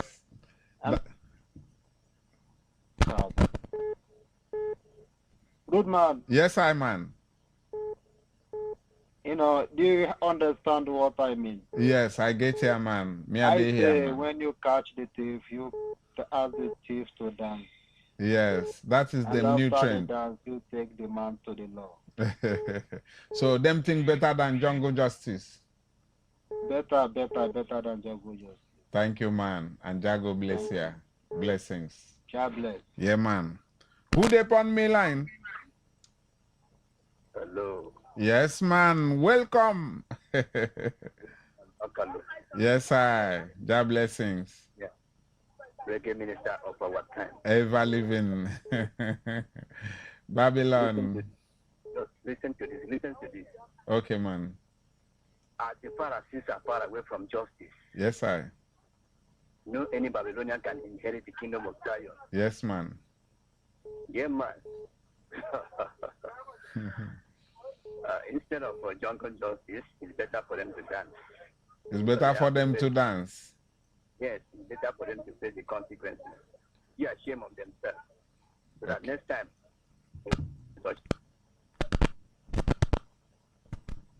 this is Ruth Man John calling from Yes, man. Jonah. Yeah, man. Yes, I. Blessings, blessings. Thank you, man, Jonah. Yes. Who they on me line? This to the people on the station. Yes, man. Babylon, where I come, where I chanted down. Tell Yes, I your name and where you call I from. yes, this is the man the Marco Buba Chinke Daniel. I Malako from Imogit. Oh. My God. Welcome, Root Man. Thank you, man. All the way from Imagate. Welcome, Root Man. How you feel when them ask Steve to dance after him still them cut them above, man? I man I not get it clear. When them catch Steve recently, them ask them to dance. How you feel? Is it a better than Jungle Justice? It's far better. Okay, thank you, thank you. God bless you, man. Big up. Thank you, Root Man. Who they on me line? Hello. Yes, man. Welcome. Yeah, good evening. Evening, Root Man. Just up of the most sky. Yes, me aside them boy, all the way from Amoma. No, it's up of the most high. Tell her your name and where you call from.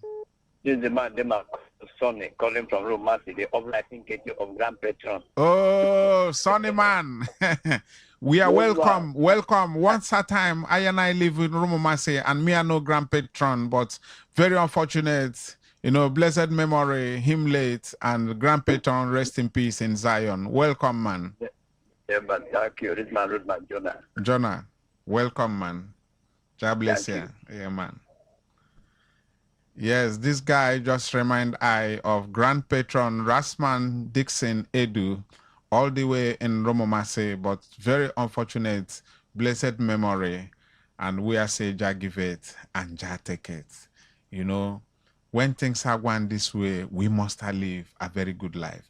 The number you are going to call is 081-0951-0951. You know. Who they on me line? Yes. Hello. Yes, sir. Good evening, sir. Welcome, Root Man. God blessings. Tell her your name and where you are called from. Okay, me, my Papa Marcus Joseph, Marcus Gavi from Billy, calling from Billy Land. All the way, Billy. Yes, man. First to you. Yes, I welcome. Me and no Billy people, demi friends. Yes, thank you, sir. Yeah, man. This is my first time to calling you, Papa man. Welcome, and Jago bless you. Keep calling. I love what you are doing to me, to the Rasta man. Thank you, thank you, thank you. Kudos to you, Papa. Thank you, thank you. Jago bless you. Greetings from all my Billy brothers and Billy sisters. Ever living. Thank you, man. Yeah, thank you.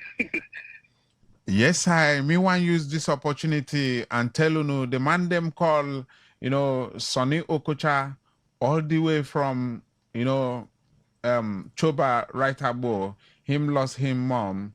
Let Mrs. Nchelem Collins Okoronwa Okocha, you know, she will be buried on, you know, Friday, 25th September, you know, time I one when we are going to let you know a damn full thing. Chief Mona, Sonny Okocha, we as a greetings, Choba people. Sonny, we are no time I one. You are bereaved. Blessings and Jago keep your mama feed them Zion. Thank you. Who they on me line? Yes, I welcome Root Man. Yeah, this is in my best too. Well, back of the Republic of Akwa Kingdom. Oh, Resapara. Yeah. Welcome, man. God blessings. Yeah, this is my first time. Oh, big up. Welcome on them station. Keep calling. We are going to sight a bow, man. Yes. May I know you have fun on this program, man? Yes, when the kite it's better for you to go for jungle justice than to dance. Oh, you prefer jungle justice? Yes. Okay. The consequence, because thief and witchcraft, they are the same brother and sister. So, thank you. The first man that I say, let them go for jungle justice. Thank you, man, and blessings all the way from Akwa Kingdom. Blessings. Yes. just a one again special time. We are say we want also use this opportunity, to say Elder Chika, all the way from Akpo Kingdom. Him lost his mom in Messi way below Jacob, 1931 to 2026. This a woman a come of age, 95 years old, and she agwan to Zion. Elder Chika of Obiakpo All Stars. Blessings and Jago keep your mama safe until we are meet again right about in Zion. Chika Aja blessings, man. Who they here, man? Who they on me line? Me don't have no time again. And right about this program, I come to the end. And me, I say, all the Babylon chanters, Jago bless you and keep yourself. Blessed memory to all of them people, we are say next week Friday, the man them call Mba Agukalo on this station, 95.1 FM. This is Reggae Milites program. And the man them call Anderson Ihua all the way from Uzoba right above. Blessings. Tomorrow we are site at UDSS, secondary school when Obiakpo Ostars, them go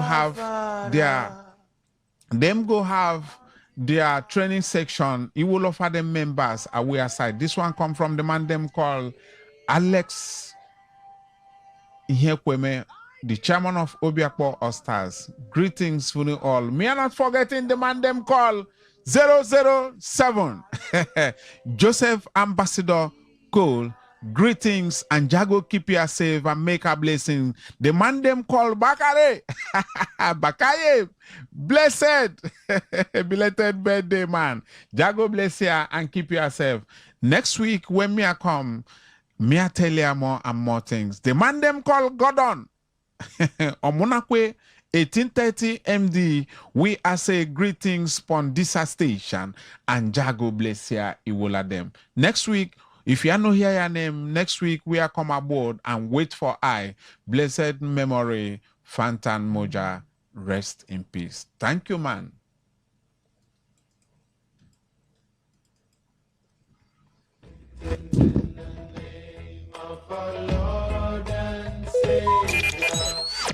Talk radio. I listen to a lot of talk radio. 95.1 FM. Whether it's happening in Port Harcourt, South South, Nigeria, or around the world, we've got you covered. On air, online, delivering balanced news and unbiased analysis. Today, 95.1 FM. This is Today, 95.1 FM, Port Harcourt. News.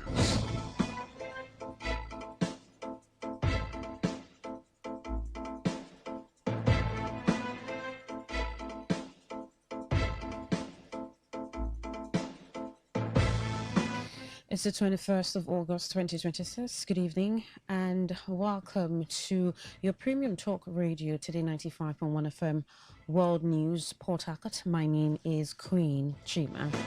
The headlines. Northern senators condemn Adamawa Sokoto terror attacks. INEC rules out voter revalidation ahead of 2027 election. On the foreign scene, Pope Leo calls for human rights, Gaza reconstruction. Now the detail.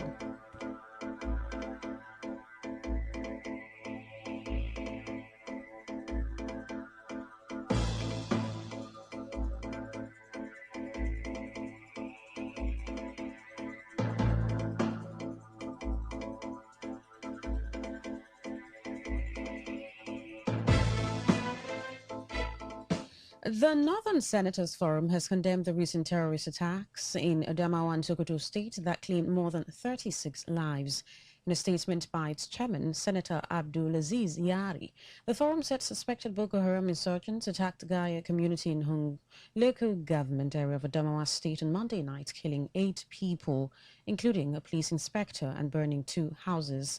In Sokoto State, suspected La Kurawa terrorists reportedly opened fire on worshippers during Friday prayers in Ngushi village, Kebe, local government area, killing about 30 people. The forum also said 4 soldiers were killed in the area on the same day. It called for urgent action on the state police bill and stronger support for community vigilante groups, stressing that decentralized policing is critical to preventing further loss of innocent lives. Meanwhile, the Nigerian Army has reaffirmed the importance of continuous training in improving the welfare and professional development of its personnel. The General Officer commanding 1 Division, Major General Abubakar Wasi, stated this during the Inter-Brigade Combat Proficiency Competition for junior and middle-ranking officers held at the headquarters of 3 Brigade in Kano. Officers from the 1 Division headquarters in Kaduna, 31 Artillery Brigade in Mina, and 3 Brigade in Kano participated in the 3-day competition. The officers competed in weapon handling, map reading, endurance running, obstacle crossing, and combat swimming. 2 female officers from 3 Brigade Kano also distinguished themselves by emerging winners in the arms handling and swimming events. Major General Wase said the competition was designed to keep officers physically fit and professionally prepared for emerging security challenges. He added that the initiative aligned with the Chief of Army Staff's Soldiers First agenda. 10 women believed to be family members of suspected terrorists and 24 children have surrendered to Nigerian army troops in Mafa local government area of Borno State. The group reportedly surrendered at about 4:30 p.m. on August 19 to troops of the 112 Task Force Battalion deployed in the area under Operation Hadinkai and Operation Desert Sanity V. According to security analyst Zagazolo Makama, the group comprised 10 women aged between 20 and 47 and 24 children between 1 and 13 years. The women reportedly fled the Dukumba terrorist enclave after violent clashes broke out between rival terrorist factions operating in the area. Makama said the fighting forced the women to abandon the enclave with the children and seek safety with Nigerian troops. The All Progressives Congress governorship candidate in the recent Osun State election, Bola Oyebamiju, has met with President Bola Tinubu at the presidential villa in Abuja. The meeting was disclosed on Friday by the president's special assistant on social media, Olusegun Deda, in a post on X. Oyebamiju's visit came days after he lost the election to the incumbent governor, Ademola Adeleke, who contested on the platform of the Accord Party. Speaking after the meeting, Oyebamiju appealed to residents of Osun State to remain peaceful, stressing that government was about the people. He said the APC was still examining the result of the election before deciding on its next course of action. Oyebamiju promised that the party would make its position known to the public after completing its assessment of the election results. The Independent National Electoral Commission (INEC) has ruled out conducting a voter revalidation exercise ahead of the 2027 general election, citing time constraints. INEC Chairman Professor Joan Stiftong.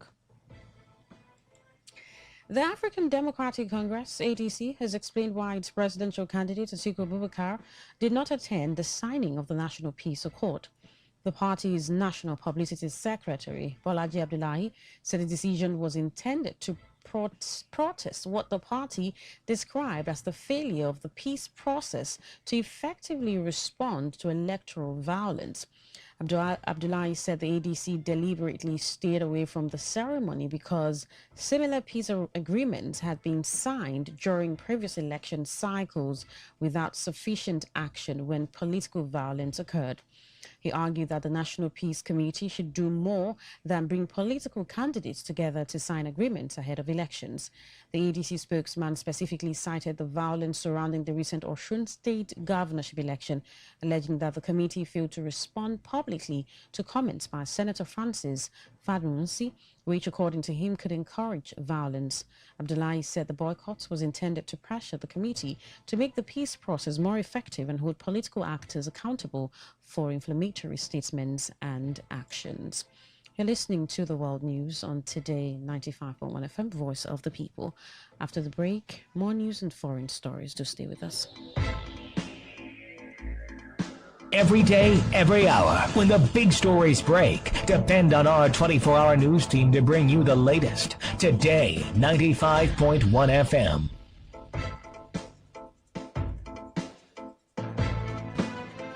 Well, thank you so much for staying with us. Now, the rest of our stories. The Federal Road Safety Corps, FRSC, has approved the promotion of 7,472 personnel as part of efforts to strengthen professionalism, leadership, and road safety operations across the country. The promotion comprises 2,134 officers and 5 1,338 marshals. In a statement by the core public education officer, Osondo Ohairi, the FRSC said the promotion recognized the dedication, competence, discipline, and years of service of personnel who had distinguished themselves in their duties. The Corps directed heads of departments, corps officers, heads of special units, and commanding officers to decorate the newly promoted personnel between August 26 and August 28, 2026. The Corps Marshal Shehu Mohammed described the promotion as both a reward and a responsibility, urging the beneficiaries to justify the confidence reposed in them. He said every new rank must translate into a higher level of professionalism, accountability, leadership, and service delivery. River State's Governor Siminala Yefubar has cautioned the media house against what he described as the publication of fake and unverified reports concerning the non-completion of projects scheduled for commissioning by his administration. Governor Fubar gave the warning during the commissioning of the Omok General Hospital, saying the publication was intended to demarket his administration at a time when the government was receiving positive attention for its achievements. The governor said his administration has more than 10 additional projects lined up for commissioning, but noted that he has deliberately chosen to ensure that the projects are fully completed before commissioning them. Governor Fubar also called on the traditional institution and the people of the area to protect the newly commissioned General Hospital against vandalism and ensure that the facility is properly maintained for the benefit of the people. Comments, or because some good news is trending about the administration, you want to say bad things about us. I won't bother about that because there is this saying, believe that we're doing something that is right, that is why the enemy will not sleep. Then please, if you're being paid for such adverts, this is from it. One thing that I do not play with, before I get involved in anything, I ensure that I make sure that the thing is in order. Because I know that half of the people that are coming are not coming to pick the good one. They are coming to pick fault. So I ensure. I have more than 10 other projects to commission. But better I said, no, I want every finishing touch to be done before we come there. So please, stop circulating unconfirmed. If you're being to do that, stop it. On his part, the Oba of Ogba Land, Nwachukwu Nnamobi III, commended Governor Fubara for completing major projects in his kingdom. You know that life and good health are inseparable. You've already alluded to it. This area where you are is the headquarters of hydrocarbon in Nigeria. I know people doubt the statistics, but come to me and I'll give it to you. It's an all back and not speak what I do not understand. The result of this is that the health implication is high. Our people have died several deaths that are necessary. I heard you when they said you remodel the hospital. I am not comfortable with those words, the chops of words. When a man goes to marry, Eche local government area of River State has given Comfort Chinedu and her sister Beatrice Imejuru 1 year to rebuild buildings allegedly destroyed during a land dispute involving the Nwa Ekpuchie and Umuekune families in Igbo Eche. The directive was contained in the judgment of the Eche Anti-Land Grabbing, Land Acquisition Management, Development Boundary Adjustment, Communal Dispute and Conflict Resolution Committee. The committee, chaired by High Chief Emmanuel Nwobilo, also directed the two sisters to take responsibility within 3 months for the burial of persons who died as a result of the crisis arising from the dispute. In the judgment, the committee exonerated Eze Innocent Nwusu, Obikaram Nwe Uche, and their brothers of the allegations brought against them. It said the execution of a purported court judgment by the two sisters was carried out in error, alleging that they failed to ascertain the true position of the judgment before acting with alleged land grabbers to take over the Umuekune family's land and destroy their buildings. The committee said its decision was based on testimonies and evidence presented before it, as well as documents obtained from the court.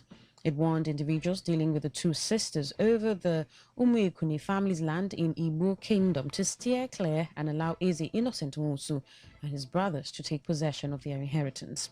Today FM correspondent Uchende Joe, who was present at the proceedings, reports that relevant court documents and other materials were displayed during the judgment.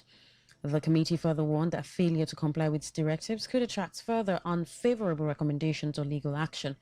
The judgment also cancelled all suspensions imposed on Eze Innocent Nwusu and directed relevant authorities to reinstate him as the paramount ruler of his community. Meanwhile, members of the Umekune family in Umakoro town, Igbo Kingdom, Ichi local government area of River State, have expressed joy over the judgment of the Ichi Anti-Land Grabbing Committee, describing it as justice well served. Speaking shortly after the judgment at the council's secretariat, the paramount ruler of Umakoro town, Eze Innocent Musu, alleged that Comfort Chinedu and Beatrice Imejuru used the customary court judgment that had already been nullified by High Court to demolish their buildings and other properties on the disputed land.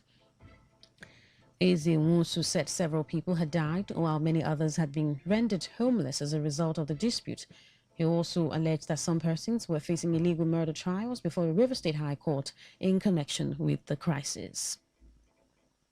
The traditional ruler further accused some senior officers of the River State Police Command of allegedly being involved in land-grabbing activities, despite directives from the Inspector General of Police. Eze also criticized the two sisters for allegedly relying on what he described as an illegal customary court judgment to demolish their properties on 3 occasions, allegedly in the company of police officers and suspected thugs. He said the position had now been confirmed by the court and the HA Anti-Land Grabbing Committee. Today is a day my generation will not forget. For an issue that does not concern me and members of my family, Umekune, where a sister married outside came back and demolished our buildings, chased us away. We ran every year from one community to another. 2024, they came back again, 17th of December 2024. Destroy everywhere. Eda Israel Hanacho died in this process. Eli Hanacho Owebuche died in this process. Peter Nwosu died in this process. Clement Egbulefu died in this process. One Azonda from Igrita child died in this process because of this shock. We have been on exile since 2025. I thank God today through Honorable High Chief Iman Wobilo and his team, who has today set us aside and see the whole thing through, that we are real innocent in our matter. The paramount ruler Ohio recounting how members of the family had moved from one community to another since 2017 because of the dispute, expressed happiness that the pronouncement of the Ichi local government council had brought an end to their long suffering.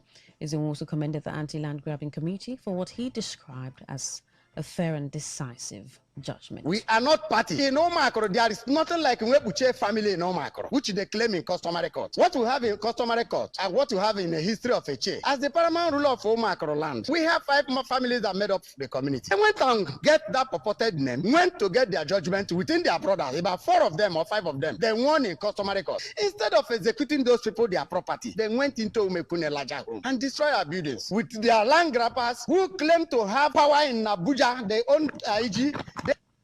Pope Leo XIV has called on governments around the world to respect human rights and support efforts to rebuild Gaza. The Pope made the appeal while departing his summer residence in Castle Gandolfo to return to the Vatican. He urged governments and international organizations to provide assistance to civilians suffering from the effects of the prolonged conflict between Israel and Hamas. Pope Leo warned that continued violence could deepen suffering and hatred, stressing the need to protect civilians and respect international humanitarian law. He also called for increased humanitarian assistance and diplomatic efforts towards peace. The Pope said the international community must move beyond emergency aid and begin supporting the reconstruction of Gaza, including damaged infrastructure and essential services. FIFA has imposed a combined 19-match suspension on 3 Argentina players and 1 official over their roles in the mass brawl that followed the 2026 World Cup final. The players and official were also fined, while the Argentine Football Association received a hefty fine and stadium closure. According to FIFA's disciplinary decisions released on Friday, Leandro Paredes received a 10-match ban. Noel Molina was suspended for 7 matches and Thiago Almada received a 1-match ban. Team official Roberto Ayala was handed a 3-match suspension. Spain's Pablo Martins Pérez Gavira, popularly known as Gavi, also received a 1-match ban. The sanctions followed violent clashes involving Argentine and Spanish players and officials after Spain defeated Argentina 1-0 after extra time in the World Cup final at the New Jersey Stadium on July 19.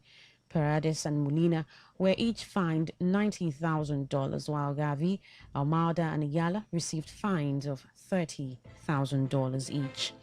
To end the news, here is a summary of the major stories. Northern senators have condemned the Damawa and Sokoto terror attacks. We told you that INEC has ruled out voter revalidation ahead of 2027 election. The foreign scene, you also heard that Pope Leo has called for human rights in Gaza reconstruction. That was the news as edited by Priye Izogo. For comments and inquiries, please call 0818 389-2850. Send your emails to news@todayfmlive.com. You can read our stories on www.todayfmlive.com, Facebook at Today95.1fm, Instagram at TodayFM951, X at TodayFM951. You can also join our YouTube live today, 95.1 FM. My name is Queen Chima. Thank you so much for